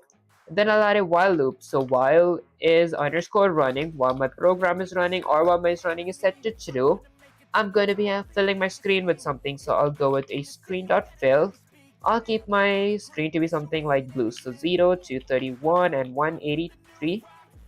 No, mind 255. Okay, and then let me create a keys variable also that equal to pygame dot key actually pygame dot key dot get underscore pressed function. Okay, this checks if any of my keys on my keyboard gets pressed.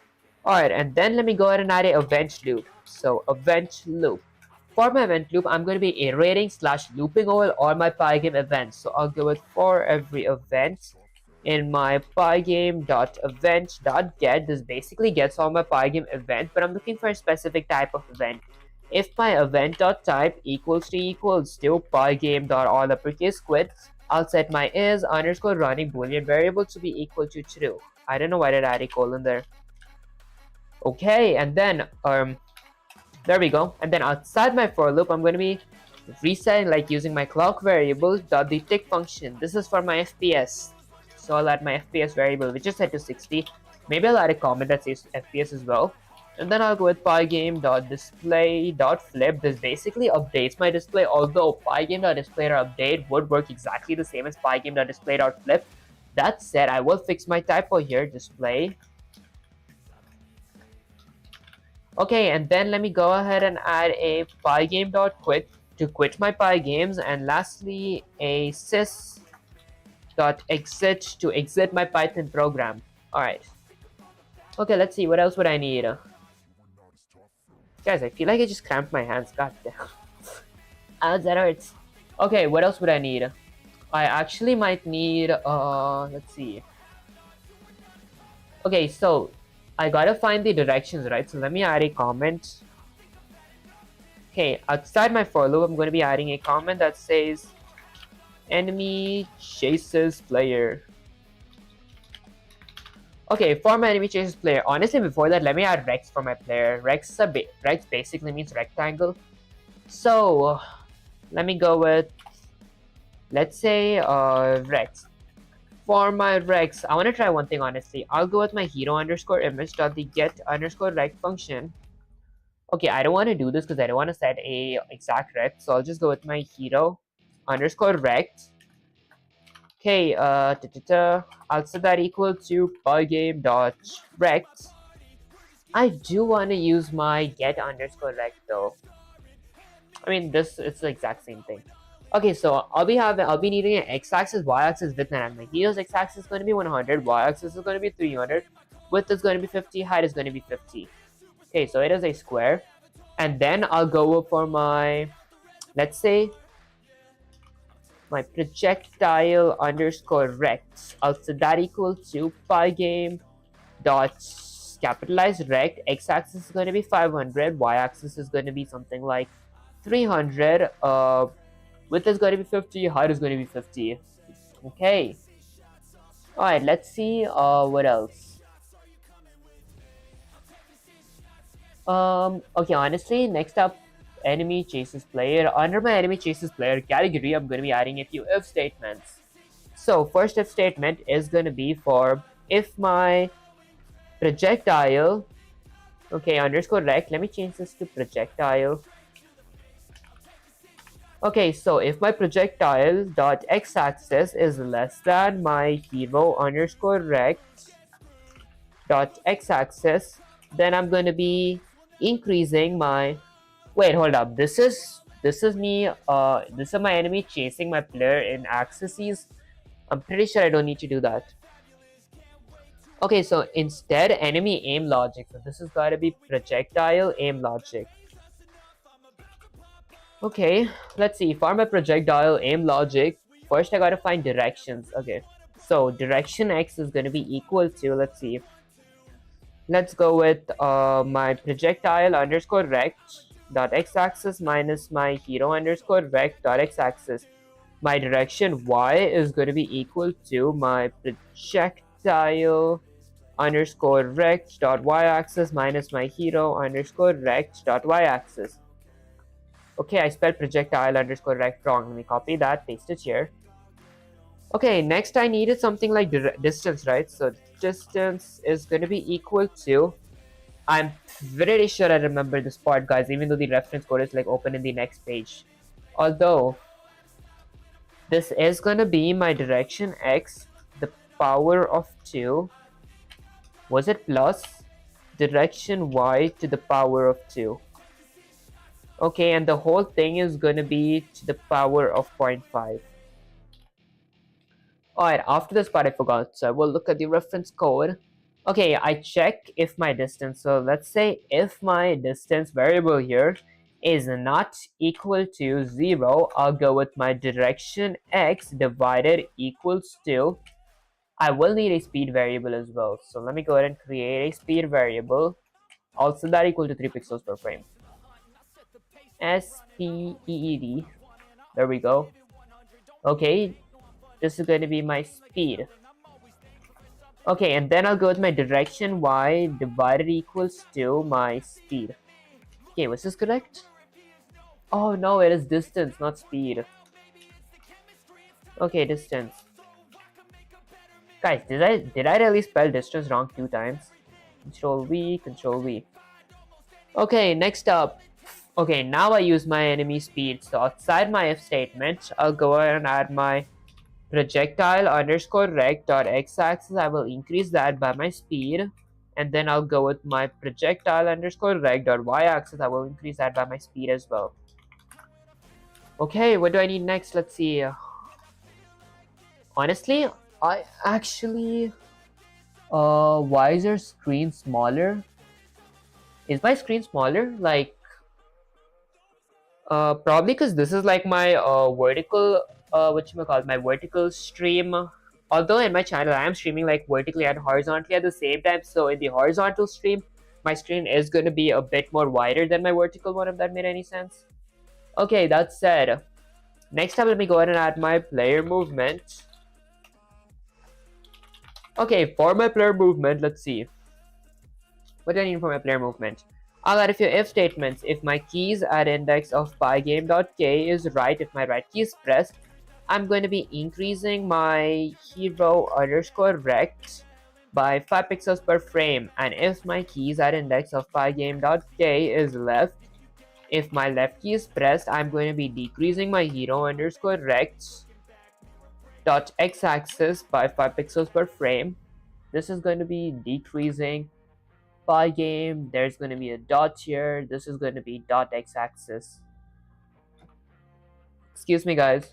Alright, and then excuse me again, guys. If my keys at index of pygame dot k is up, if my top key is pressed, I am going to be decreasing my hero underscore rect dot y-axis this time by 5 pixels per frame. And if my keys at index of pygame dot k is down, there we go. Is that how you spell down? This is going to be pygame. Okay, I'm going to go with my hero underscore rect dot y-axis. I will increase that by 5 pixels per frame. Okay. Next up, let me go ahead and add graphics. So I'll add a comment that says graphics. For my graphics, I'm going to be drawing my player and my NPC. Let's see if the base inside did it. Also, it is going to be the regular stuff. Okay, so I'll go with pygame.draw dot rect. My enemy and my player are both going to be rects. So my surface will be my screen. The color is going to be, I don't know, it's just going to be like, wait. Hold up, guys. I might go with a screen.blit because I don't want to draw like I want to have PNGs. The surface will be my screen. I don't need surface because I already added my surface. So surface.blit. That's surface. That's source. Now I gotta add my surface area. So I want to load my hero underscore image at the given dest, which is going to be in a tuple of my hero underscore rect dot x-axis, and my hero underscore rect dot y-axis. Okay, and then I'll go with another screen dot blitz for my enemy, screen dot blitz for my projectile. I'll go with my projectile underscore image at the given depth of my projectile underscore rect dot x-axis and my projectile underscore rect dot y-axis. Okay, perfect. Let's run the command and see. Guys, what command did I do? I'm pretty sure I loaded something. There we go, I knew it. Now, is there an error? There is an error. This is going to be my hero. Oh, let me change that to lowercase hero. No, I gotta change that everywhere now. Hero. Oh wait, no mind, I don't.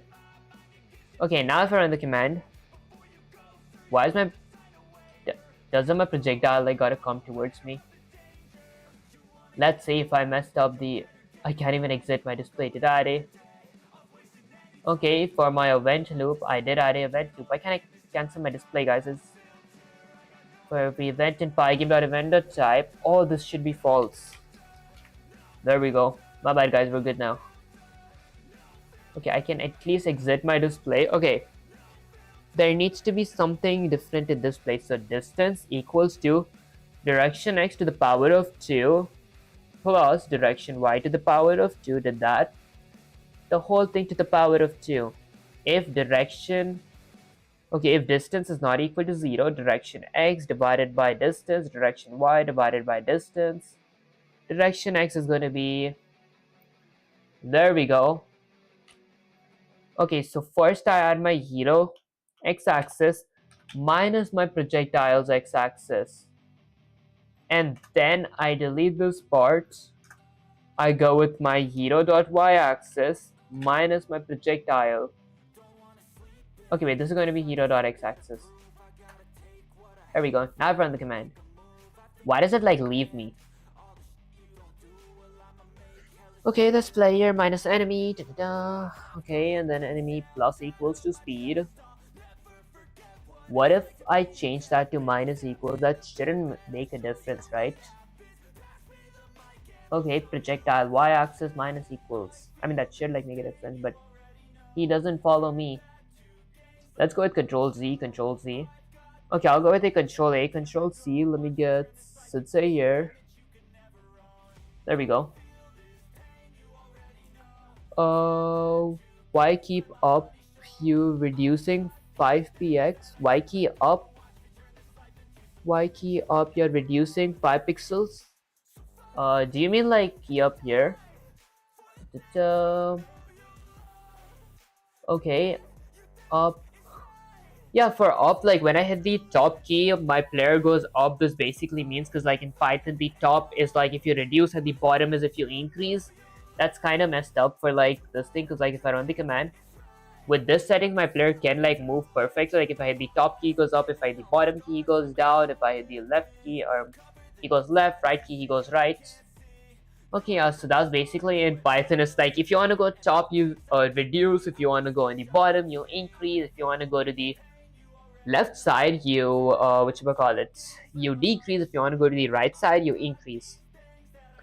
Alright, now let me get Sensei here. And guys, I apologize if I can't read the comments almost instantly, because I'm sometimes like, I just have like 2 monitors, so like sometimes my Sensei is on the left monitor while I see something.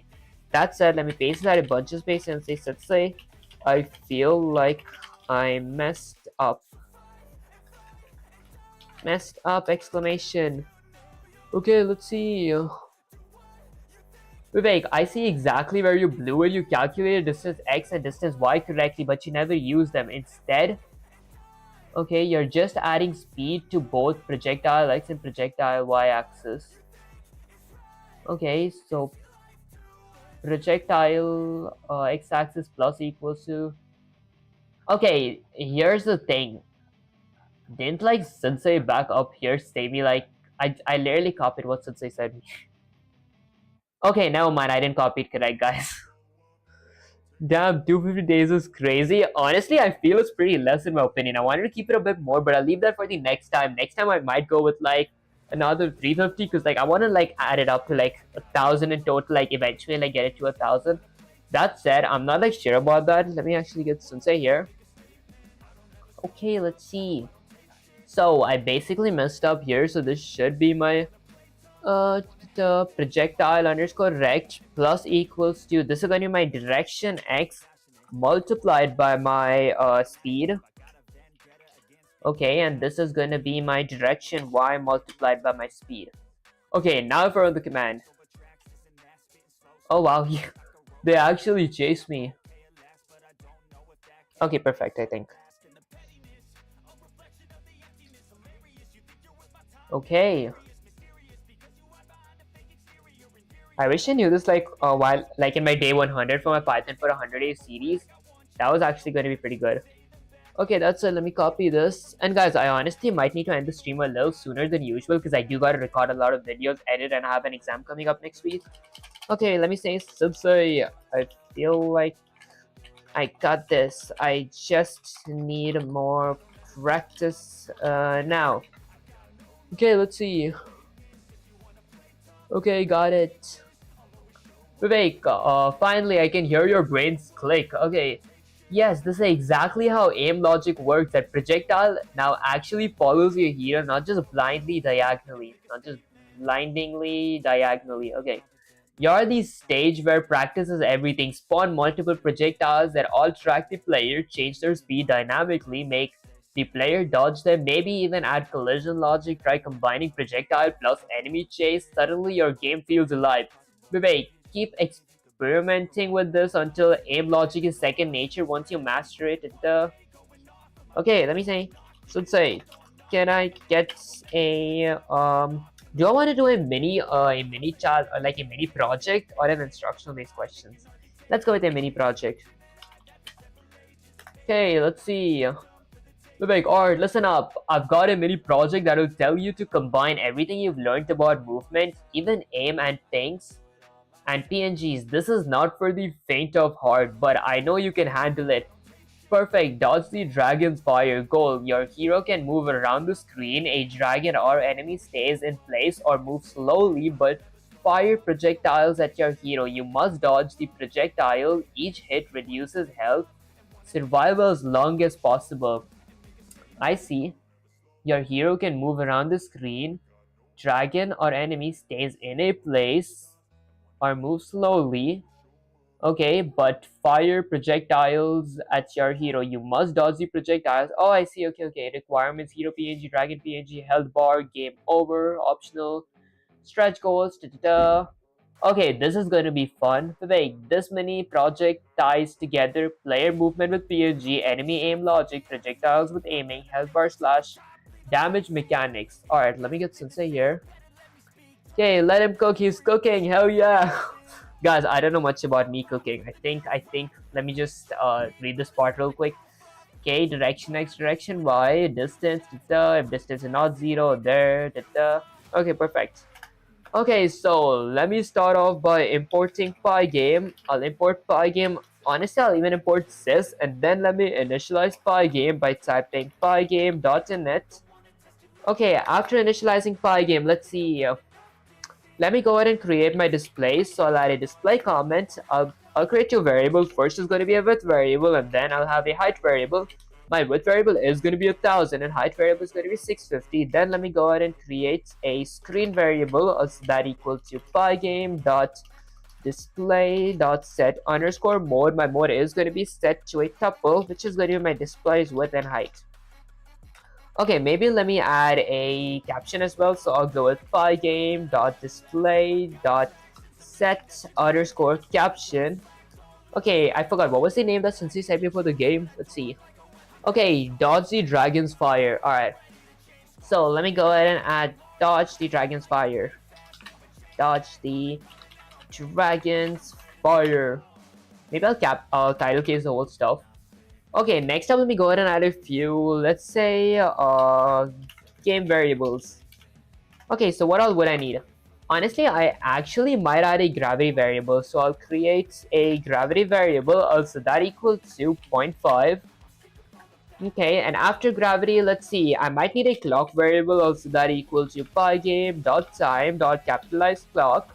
Maybe I'll add a comment that says this is going to be my FPS controller. Okay, and then let me go ahead and add a FPS variable, so that equal to 60 frames per second. Alright, next up, let me go ahead and load images. So, I'll need 3 images. The first is going to be my hero underscore image, so that equal to something like pygame.image.load. The file path is going to be my game items, followed by 2 forward slashes, followed by, let's say, player, 2 more forward slashes. This is going to be my hero PNG, and since this is a PNG, I will convert it to alpha. Okay, and then let me go ahead and load my... Okay, do I want to load a dragon image or a skeleton? Honestly, I think I'll go with a skeleton image.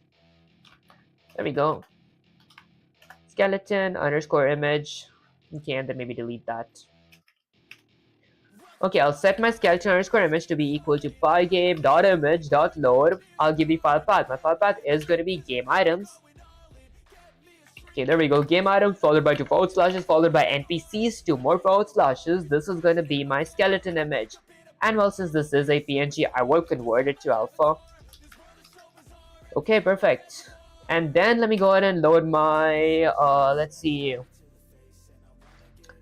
My projectile. So I'll load my fire projectile. Or I'll just go with my projectile. How do you spell projectile? There we go. Projectile underscore image, also that equal to pygame.image.load. I'll give the file path of my projectile. My file path is going to be game item, followed by 2 forward slashes, followed by projectiles. Maybe zoom out a bit so you guys can see. 2 more forward slashes. This is going to be my enemy projectile. And well, since this is a PNG, I will convert it to alpha. Okay, perfect. Okay, and then let me go ahead and transform and scale my images. So I'll add a comment that, excuse me guys, that says transform and scale. To transform and scale, I'm going to be defining a scale function. For my scale function, I have 2 parameters. The first is going to be an image parameter. The second is going to be a factor parameter.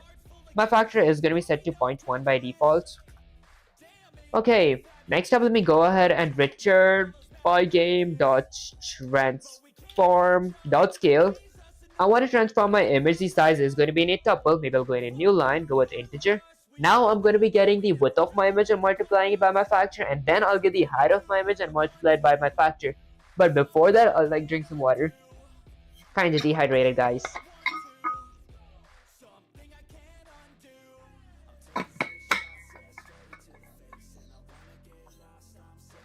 So I'll go with my image.get underscore height. Actually, I'll go with width first. It's honestly the same thing. And then I'll multiply it by my factor. And then I'll go with integer image.get underscore height. I'll get the height of my image and multiply it by my factor now. Okay, perfect.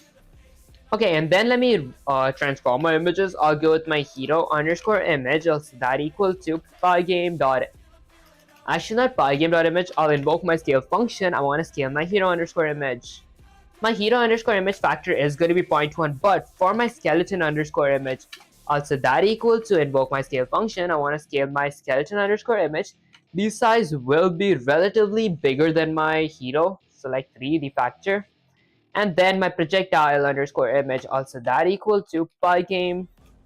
Okay, also that equal to invoke my scale function. I want to scale my, let's say, projectile underscore image. The factor is going to be relatively smaller than my hero, so I'll go with, honestly, okay, maybe 0.5. Yeah, actually, I'll keep it smaller than my hero. Okay, next up, let me go ahead and create classes now, since I can't think of any variables. Honestly, should I create a floor variable? I think I can create a floor variable. I'll create a floor variable, so that equal to pygame dot capitalize rect. My floor's x-axis is going to be set to something like, I don't know, 0. Y-axis is going to be set to 500. Display's width is going to be set to my width variable, and height is going to be set to something like 300. Okay, and then let me go ahead and add a loose screen. This is because there's only a way for my player to lose for now. So I'll create a variable called loose screen underscore UI. Okay, my loose screen UI is going to be equal to pygame.image.load. I'll give the file path of my loose screen UI. My file path is going to be game item, followed by 2 forward slashes, followed by screens, 2 more forward slashes. This is going to be my loose screen PNG. and I will convert this. I won't convert it to alpha because this is a UI and this is going to be covering my entire display. I'm not going to be using it as a PNG. Alright, then let me transform it. I'll go with blue screen UI, also that equal to pygame.transform.scale. I want to scale my blue screen UI. The size is going to be in a tuple of my display's width and my display's height. Okay, perfect. Next up, I don't think I'm going to be adding a text. I won't create a font for this. I'm not making this too fancy, guys. This is just for me learning. Okay, and then let me create classes. The first class I'm going to be creating, should I create parent classes? Fine, I'll do it. Okay, for my move class will have a dungeon init constructor. My dungeon constructor will be having two parameters. The first is going to be x-axis underscore velocity. The second is going to be a y-axis underscore velocity. And then let me create a few instance variables. So I'll go with self.x-axis underscore velocity. I'll set that to x-axis underscore velocity. Okay, and then self.y-axis underscore velocity is going to be equal to y-axis underscore velocity. Okay, then let me go ahead and create another class for my game object. So game object class. My game did I spell it correct? There we go. My game object class is going to be inheriting from my moves class. Okay, and then let me go ahead and define a dungeon init constructor. My dungeon constructor will be having a few parameters. For example, my object class needs a y-axis underscore velocity. I could set that equal to 0. A x-axis underscore velocity, I can set that equal to 0 as well. A position, I can set that equal to a tuple of 0, 0. And then let's see. Honestly, that's pretty much it. And like image, I'll add the image here because like arguments always go before keyword arguments. Alright, and then since I am inheriting from a class, I'll add a super perf parentheses dot dungeon init, and inside my super dungeon init, I'm going to be adding all the parameters from the class that I'm inheriting from. Since I'm inheriting from my move class, I'm going to be adding all the parameters of my move class. My move class has the x-axis underscore velocity parameter, also that equal to my game object class x-axis underscore velocity parameter. My move class has a y-axis underscore velocity parameter, also that equal to my game objects class y-axis underscore velocity parameter. Okay, that's like pretty much it. Now let me go ahead and create a few instance variables for my game objects class. For example, a self.image instance variable, also that equal to my image parameter.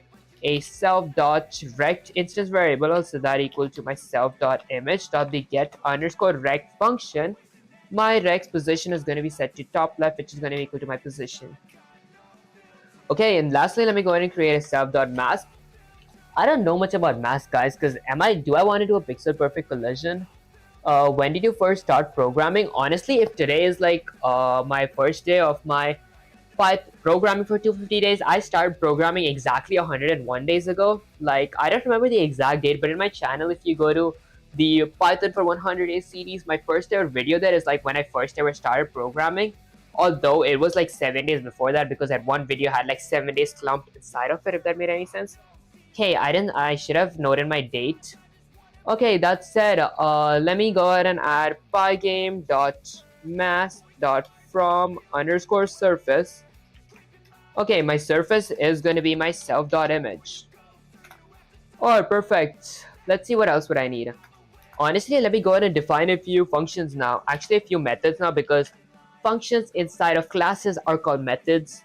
So let me define let's say draw method, because all my objects or my classes will need a draw method. So for my draw method, I'm going to be having a surface parameter, which is going to be set to screen by default. Okay, perfect. Hey, give me a sec, guys.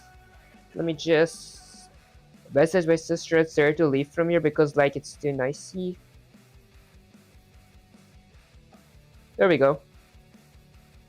Okay, that said, let me go ahead and add a surface.blitz. I want to blitz my self.image, and my position is going to be my self.rect. Alright, let's see. Okay, next up, let me go ahead and create my actual classes. I am going to be needing a health bar class, but before that, I'll create a hero class. This is going to be for my hero object, so hero class. My hero class will inherit from my game objects class. Okay, and then let me go ahead and define a dungeon init constructor. What all parameters would my hero class need? My hero class would need x-axis underscore velocity, also that equal to like 5 pixels per frame. A y-axis underscore velocity, also that equal to 5 pixels per frame as well. My hero class would need a image parameter, also that equal to my hero underscore image. And then lastly, a position parameter, which is going to be equal to something like 100 by 300. Okay, perfect. And then let me go ahead and add a super dungeon init constructor, super parentheses dot dungeon init. My super dungeon init is going to be inheriting or all the my super dungeon init will have all the parameters of my game objects class. So my game objects class has a image parameter, also that equal to my hero class's image. My game objects class has a x-axis underscore velocity parameter, also that equal to my x-axis underscore velocity. My hero class has a y-axis underscore velocity parameter, also that equal to my hero class of y-axis underscore velocity. My objects class has a position parameter, also that equal to my hero's position parameter. Okay, perfect. Okay, let me just check if I'm audible. Guys, I forgot if I charged my mic yesterday. Okay, it's going good on YouTube. Let me check. Okay, I think if it's going good on YouTube, it'll be going good on Kick as well. Okay, with that said, would my hero need any specific or like any special move methods? Or like any special methods? I think my hero might need a move method actually, yeah. And another parameter of something like jump underscore strength. Okay, my jump underscore strength is going to be equal to -4. Just zoom out so you guys could see it. Okay, now zoom back in. Alright, let me go ahead and create an instance variable for my jump strength. So self.jump underscore strength is going to be equal to my jump strength parameter. Now let me go ahead and define a few methods. So the first method is going to be my move method. My move method will need a parameter of keys to it because I will be checking which key is pressed by my keyboard. And then add a bunch of if statements. If my keys at index of pygame.k is, I don't know, right? If my right key is pressed, I will be increasing my self.rect.x-axis, my hero's x-axis, by my self.x-axis underscore velocity. And if my keys at index of pygame.k is left, if my left key is pressed, I'm going to be decreasing my self.rect.x-axis, my hero's x-axis, by my self.x-axis underscore velocity. And if my keys at index of pygame.k is up, if my top key is pressed. Okay, honestly, I want my hero to jump this time, so I'll just go with pygame.k is space. If my space bar is clicked, I'm going to be setting myself.y-axis underscore velocity, my hero's y-axis underscore velocity, to equal to my self.jump strength. Excuse me, guys. Honestly, that's basically it. Let me go ahead and define another apply gravity method. Excuse me again, guys. Let me go ahead and define another apply gravity method. So I'll go with apply underscore gravity. My apply gravity method won't have any parameters, although I will do something. Firstly, I will increase my hero's y-axis underscore velocity by my gravity so it pulls my hero downwards. So let's go with self.y-axis underscore velocity. I'll increase that by my gravity variable. And then I will increase my hero's y-axis underscore position. So my self.rect.y-axis, my hero's y-axis, by my self.y-axis underscore velocity. What this means is my hero is going to be pulled down, but then he's going to be pulled down forever. I need to add a landing as well. So let me add a comment that says landing. Okay, for my landing, this is going to be landing. Alright, so for my landing, I'm going to be adding an if statement. So if my self.rect.bottom, if my hero's bottom is greater than or equal to my float variable, which I previously created, .y-axis, I'll set my self.rect.bottom to be equal to my floor.y-axis. Honestly, I might add +20 as well, just for like the visuals. There we go. Okay, and then I'll reset my hero's y-axis underscore velocity. So self.y-axis underscore velocity equals to 0. Now my hero needs to hit space again in order for him to jump. Alright, perfect. That's basically it. Actually, I might add a trap method for my hero so my hero can't exit my window. So let me go with trap hero in window. To trap my hero in window, I'll go with self.rect.x-axis, my hero's x-axis, so that equal to max. Max is going to be set to 0. Min is going to be set to my self.rect.x-axis, my hero's current x-axis, 1000, my vertical window size. I might go with 1080 because my PNG needs some visuals too. So this is going to be my hero completely exiting the window minus my self dot rect dot width, my hero's width. Okay, and then let me go ahead and add one for height as well. I mean y-axis as well. So I'll go with self.rect.y-axis. I'm going to reassign my hero's y-axis to be equal to max. Max is going to be 0. Honestly, I might change it to something like -20. There we go. Alright, min is going to be something like self.rect.y-axis. My hero's current y-axis, 650. My vertical window size minus self.rect.height. My hero's current height. Okay, that's it. That's basically it for this. Next up, let me go ahead and create a class for my health bar, because since I did say I'll need a health bar. So let's create a health bar class, health nats. Health bar. My health bar class, since it's a UI in the game, it's not going to be inheriting from my game objects class, because it's not like a game's physical object. It's like a UI that's going to be following my player, or like just stuck to my player's rect. Okay, so I am going to be defining a dungeon constructor for my health bar, which is going to be having a parameter of max underscore HP. I'll set that equal to 100 for now. Actually 100, because my hero's max HP is going to be 100. And then let me go ahead and create a few instance variables. The first is going to be self dot let's go with current underscore HP. My hero's current HP is going to be equal to my max HP variable, which is set to 100. Self dot let's say max underscore HP is going to be equal to max underscore HP, my hero's max HP. And then let me load the file path for my health bar's PNGs. And since there are multiple PNGs for my hero's health bar, I am going to be loading a dictionary. So self dot, I don't know, HP underscore path, I'll set that equal to a dictionary, and then add my file path. So 0 HP PNG is going to be pygame dot image dot load. I'll give the file path of my image. My file path is going to be game item followed by 2 forward slashes followed by, I don't know, like health bar, 2 more forward slashes. This is going to be my 0 HP health bar. And well, since this is a PNG, I will convert it to alpha. Okay, and then add a comma. Let me copy that, paste it a few more times. That's 20 HP, 40 HP, 60 HP, 80 HP, 100 HP. Now I'll just change that 0 to 20, 0 to 20, 0 to 40, 0 to 40, 0 to 60, 0 to 60, 0 to 80, 0 to 80, and lastly 0 to 100 and 0 to 100.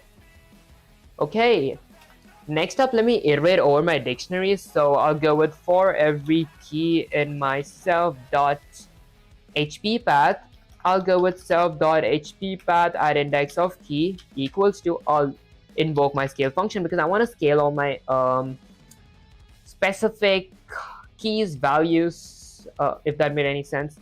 Okay, I want to scale my self.hp underscore path at index of key. Okay, perfect. Next up, let me go ahead and define a take underscore damage method. My take damage method will have a parameter of amount to it. Okay, and guys, I'm not going to make this game like really detailed, so I won't add a heal method because I don't want to add drops or anything. That said, my take damage method will have a few parameters. Let's see. Actually, not parameters. I'll go with my self.current HP, my hero's current HP. I'm going to be reassigning it equal to max. Max is going to be 0. My hero's HP can go less than 0. And then self.current HP minus amount. Okay, perfect. That's pretty much it. Let me go ahead and define a draw method. My health bar object will need a draw method. That's going to be having a parameter of surface, which is going to be set to screen by default. Okay, next up, let's see. Firstly, let me iterate over my dictionaries again. And then I'm going to be using a conditional expression to only blip the dictionaries related to the health bar that I had, if that made any sense. I'll explain it a bit, guys. So I'll go with HP underscore key variable, also that equal to max, and a conditional expression. I'll iterate over my dictionary for every k slash key, for every key in my self.hp underscore path, self.hp underscore path. I'll add a if statement. There we go. I'll go with if my keys at index of pygame dot. Wait, hold up, guys. My bad. I got distracted for a second. If my key is less than or equal to my self.current HP, What this basically means is once I iterate over my HP paths dictionary, I ask a if statement. So if my current key is either less than or equal to my player's current HP, I am going to be showing that current key's value on the screen, if that made any sense. Then I'll create an image variable, and then I'll go with self.hp path at index of key, at index of HP key. Okay, next up, let me go ahead and create x-axis for what's the x-axis going to be of my player. Before I create a x-axis, I will need to create a few objects. So first, let me go ahead and create a hero object, also that equal to my hero class. Okay, perfect. So my x-axis is going to be equal to my hero center minus my images width center. To do that, I'll go with my hero object dot rect.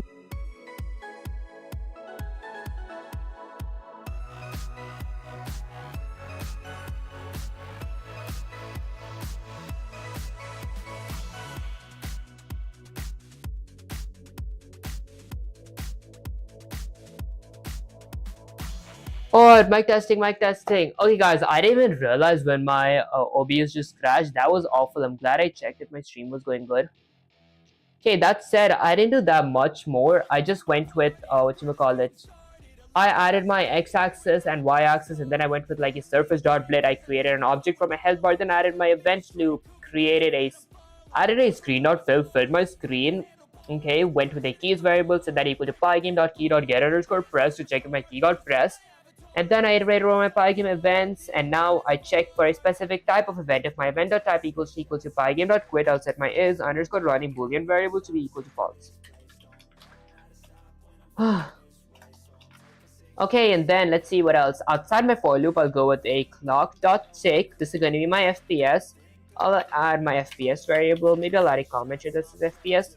And then I'll go with a pygame.display.flip. This basically updates my display.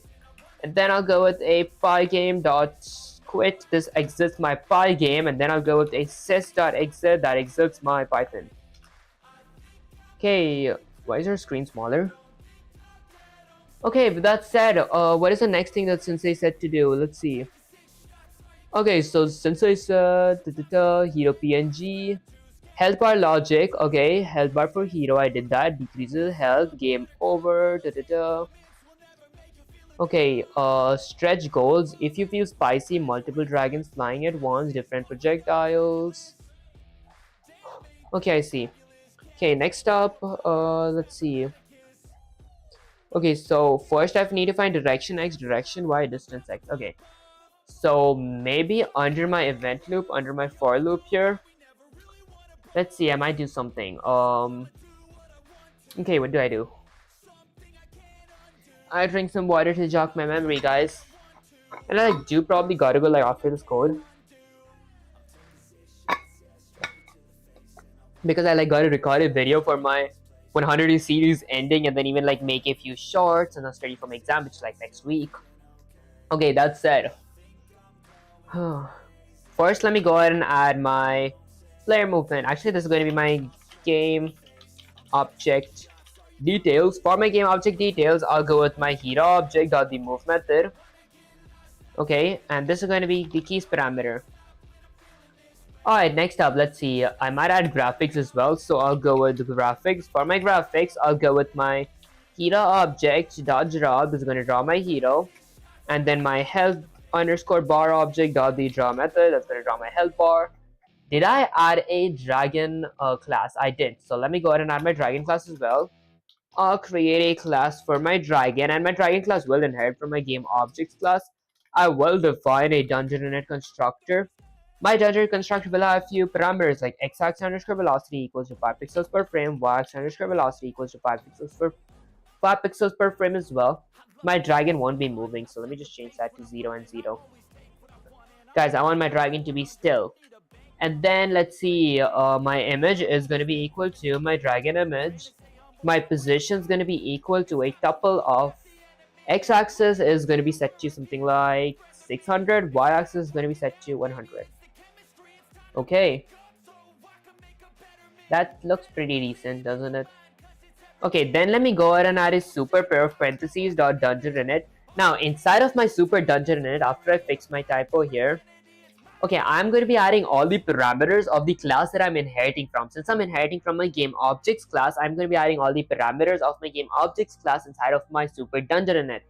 So I'll go with x-axis underscore velocity is going to be equal to my dragon class x-axis underscore velocity, y-axis underscore velocity equals to my dragon class y-axis underscore velocity, image equals to my dragon class's image, position equals to my dragon class's position.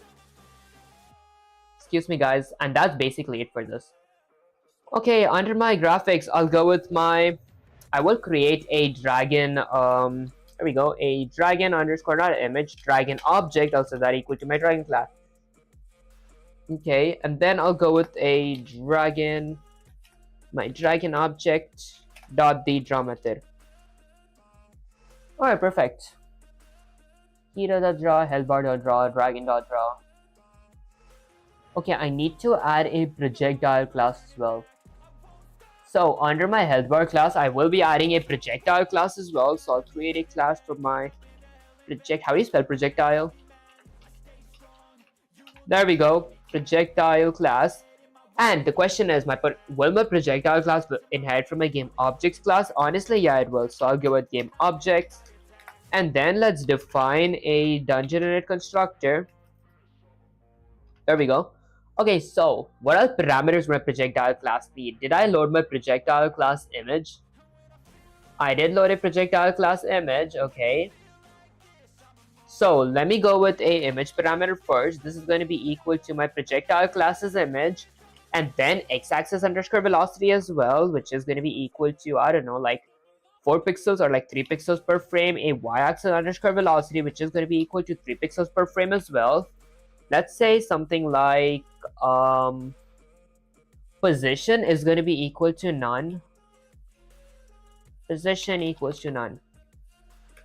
Okay, next up, let me add a if statement. If my position is set to none, that it is currently set to none, I am not going to be randomizing my position. I will set my position to be equal to my dragon object dot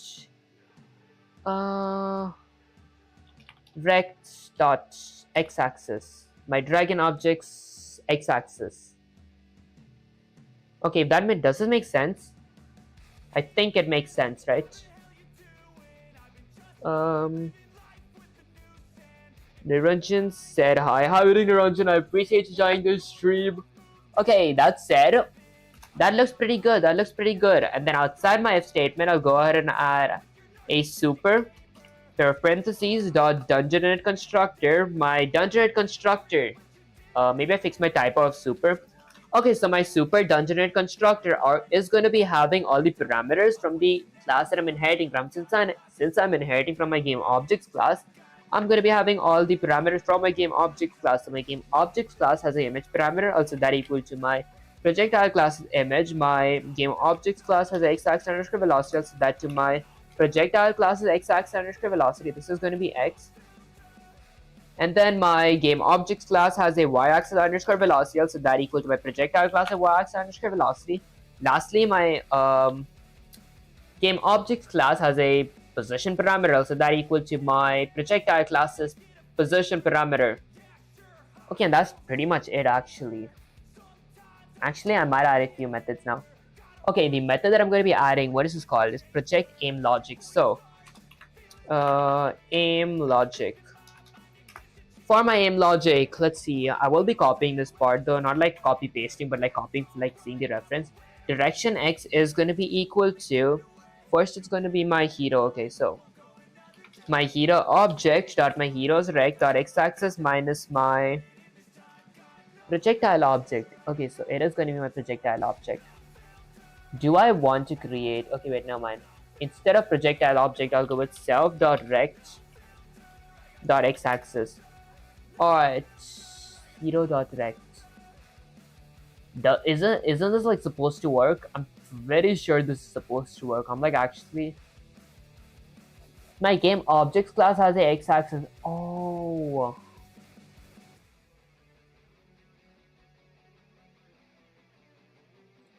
okay. Instead of this, let me change that to be 500 by 100. Okay, is Is this 500 or 600? My dragon class 600. So I'll change that to 600 by 100. The same position as my dragon class. Direction X, my hero is Rex x-axis minus my sub.rect.x-axis. Isn't this supposed to be correct? Heroes Rex x-axis minus projectile.rect.x-axis. Okay, self.rect.x-axis. Does my okay, x-axis velocity is there in my move class. Don't you have like x-axis here? I do have x-axis that is set to a position. What if I remove the random position from here? Will that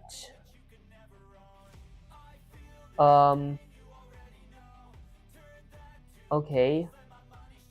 Oh wait, should this go under? Okay, I think I know. Let me go with a bunch of control C's. Okay, let me scroll down. Instead of going with aim logic as a comment, I'll define a aim underscore logic method. Indent this inside my aim logic method. There we go. Okay, there we go.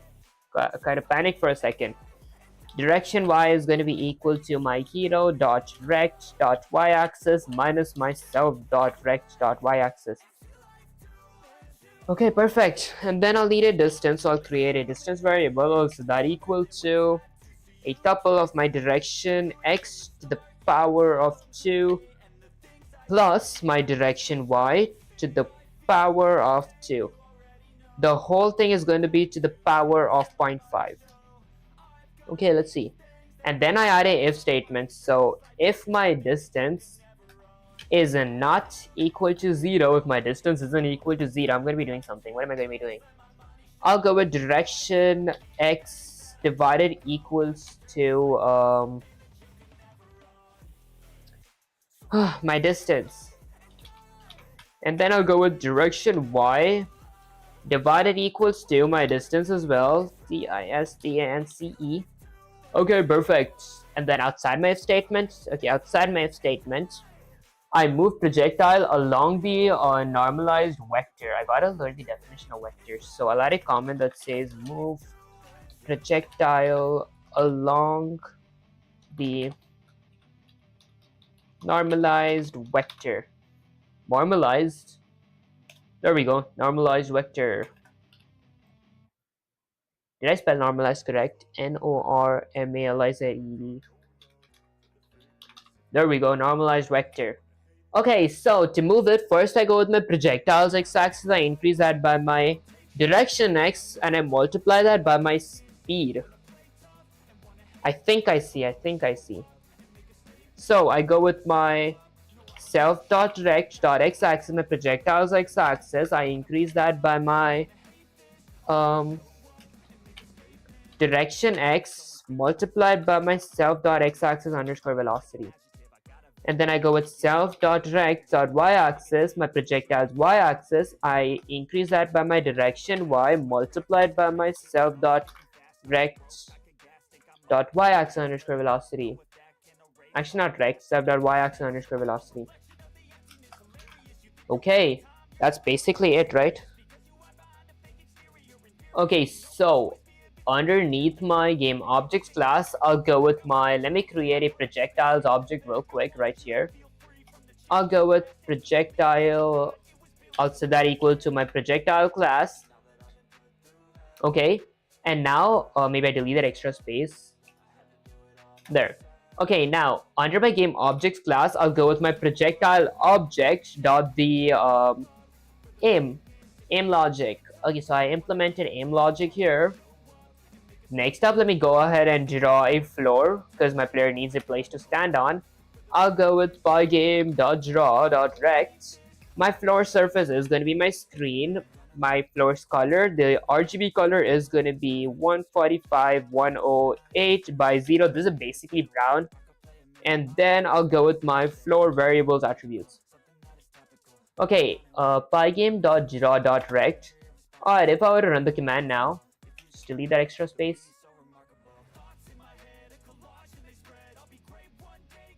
I ran the wrong code, guys. Hold up. There we go. I imported something. Okay, it's called skeleton underscore image, not dragon image. Let's fix that real quick. Where's the error? What line? Line 77. Okay, guys, I forgot the image name. It was not dragon, it was skeleton. This is going to be skeleton underscore image, and that's going to be my skeleton class. There we go. And now my object is going to be my... It's going to be my skeleton class. That's going to be skeleton object. And then I go with skeleton.draw. Okay, perfect. Now if I were to run the command, line 103 attribute error pygame.rect has no attributes centerx. Did you mean centerx? Okay, guys, I did a typo real quick. Line 103 right here. Okay, hero.rect CEN. Oh, I spelled centerx wrong. CENTERX. There we go. There we go. Okay, so that's my player. My player can move. Okay, let me just go to my player class and even maybe fix my dragons. Let me just delete that real quick. I just want to test something. Okay, my hero can go up. Okay, let me add my trap again. Okay, so under my apply gravity, that's my hero.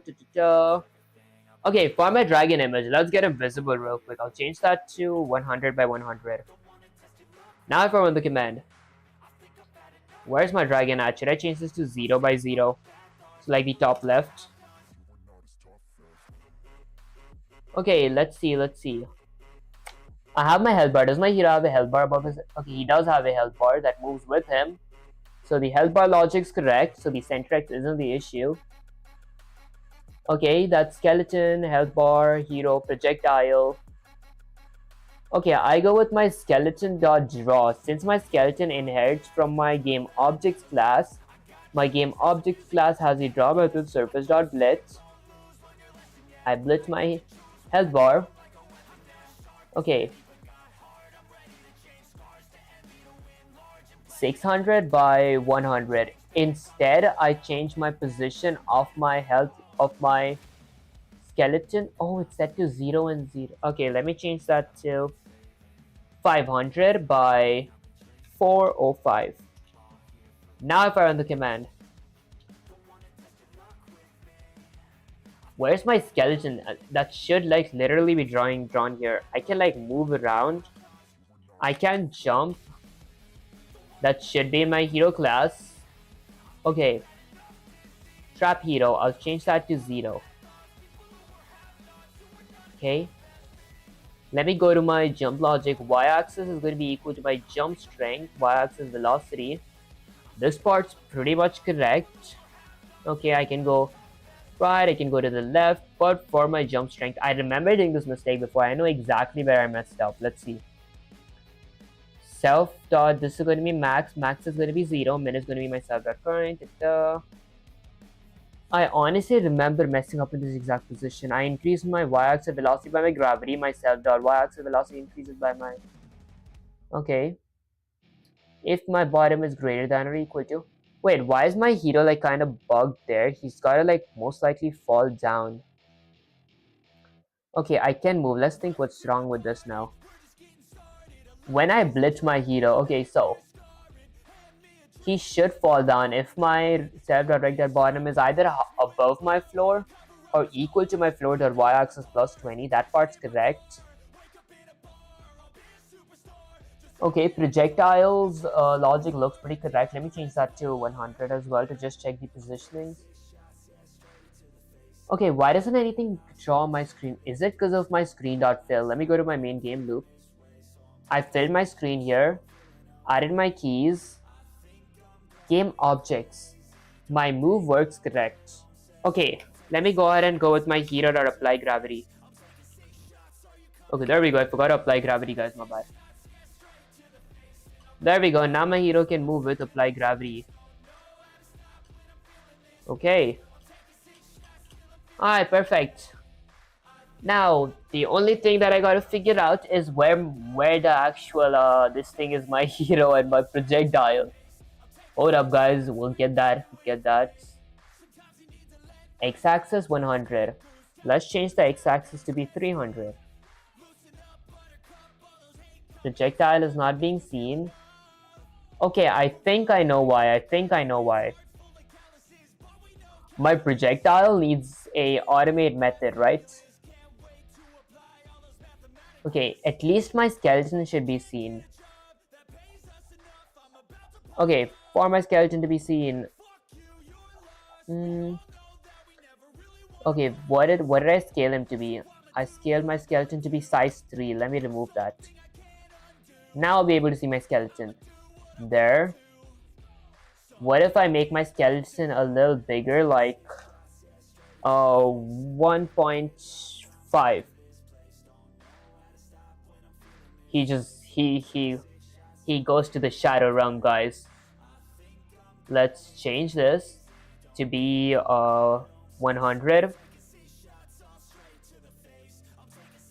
Okay, well, how does 105 make that big of a difference? Let me change this back to, where is it gone? 1.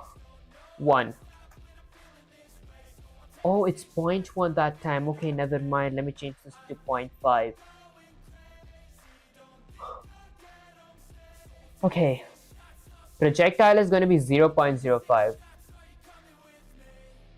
Okay, that's correct. My projectile is correct. Now I just got to fix the position of my projectile. Where's my projectile? 300 by 100. Instead, I'll go with first I gotta get my hero, my skeleton on the screen. I want to increase the size, so the x-axis could be something like 400. If I run the command. Why can't I see my skeleton until I don't change this to, where's it gone? Until I don't change my size to 0.1. Okay, now I can see my skeleton, right? What if I change it to 0.2? Okay, what if I change it to 0.3? What if I change it to 0.4? There we go, he goes more to the left. I gotta get him more to the right. To go to the right, skeleton, I'll change that to 300. There we go. I'll change that to 200. There. Let me increase the size a bit more. 0.5. Okay, I'll increase the y-axis a little by 200, and then I'll change that to something like 50. Now if I run the command, okay, we have our skeleton there. Oh, that was my heels. My bad, guys, that was my heels positions. Okay, skeleton's right here. I changed that to 100. I changed that to 50. Now if I run the command, there we go. I want to get my skeleton a little higher, so I'll change that to something like 30. If I run the command, there we go. That should be pretty good. That should be pretty good. I want it to be a little bigger though. Okay, actually, let me get him a little bigger because he'll look more scary, if that's the correct word to use here. Let me change that to 0.6. There we go. Now I get him a little up and I get him a little to the right. So under my skeleton class, I change that to 0. I change this to 0. Okay, let me get him a bit more to the right, so negative 50. Okay, let me get him a little higher, so like negative 50 as well. Maybe a little more to the right, negative 80. Okay, I want him to give me the boss vibes. Okay, and this is going to be negative 80 as well. There we go. Okay, that's actually a perfect player, although I see some space down here, so I'll go with negative 70. Okay, perfect. Maybe a little to the left, so negative 50 would be perfect. There, that looks good. Okay, and that's my player. Alright, next up, what else would I need? I might need to lubricate my lips real quick.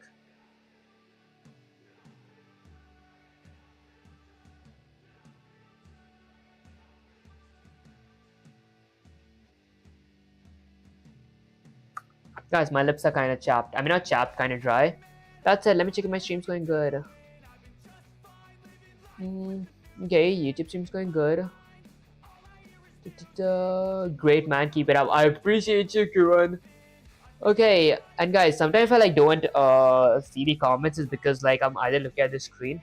That said, let me just check if I'm audible. Okay, perfect. Alright, let's see, what else do I need? Okay, now for my projectile. Where the actual heavy is my projectile, guys? Okay. Did I go with my projectile.aim?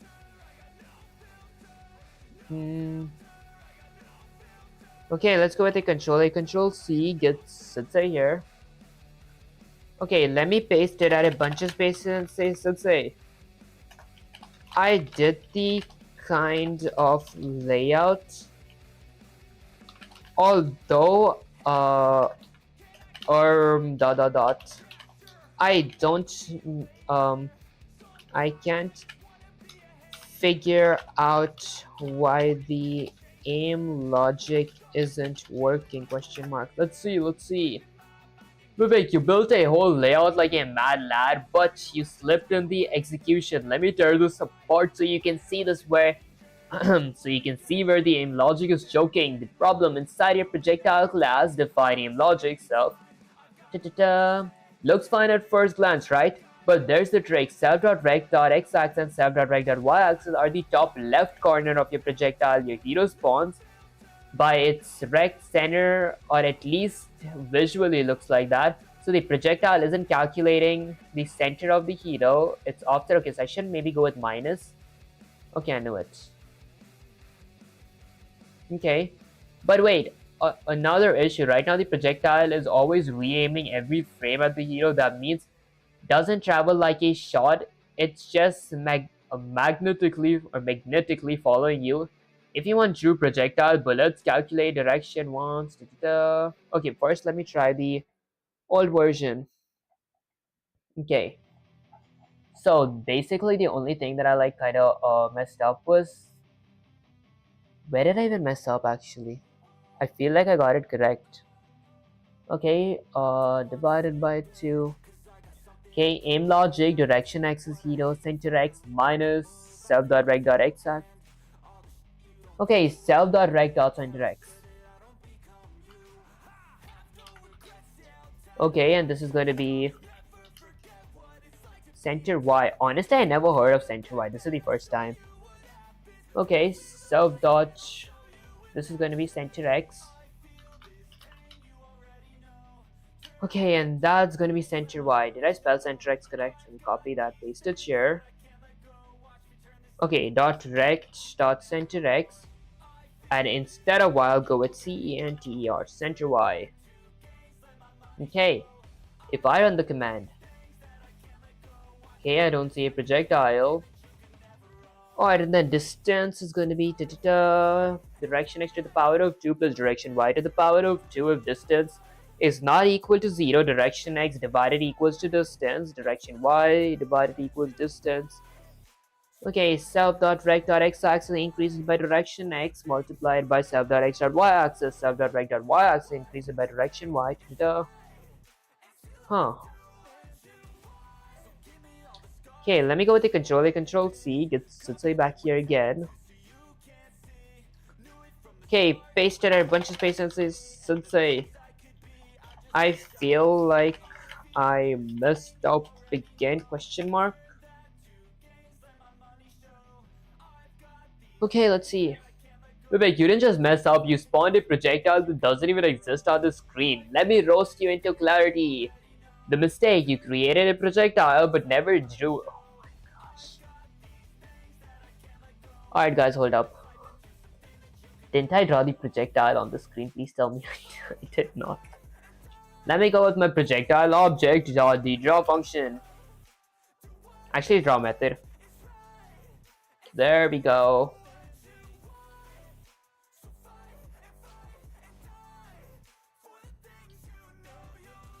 Okay.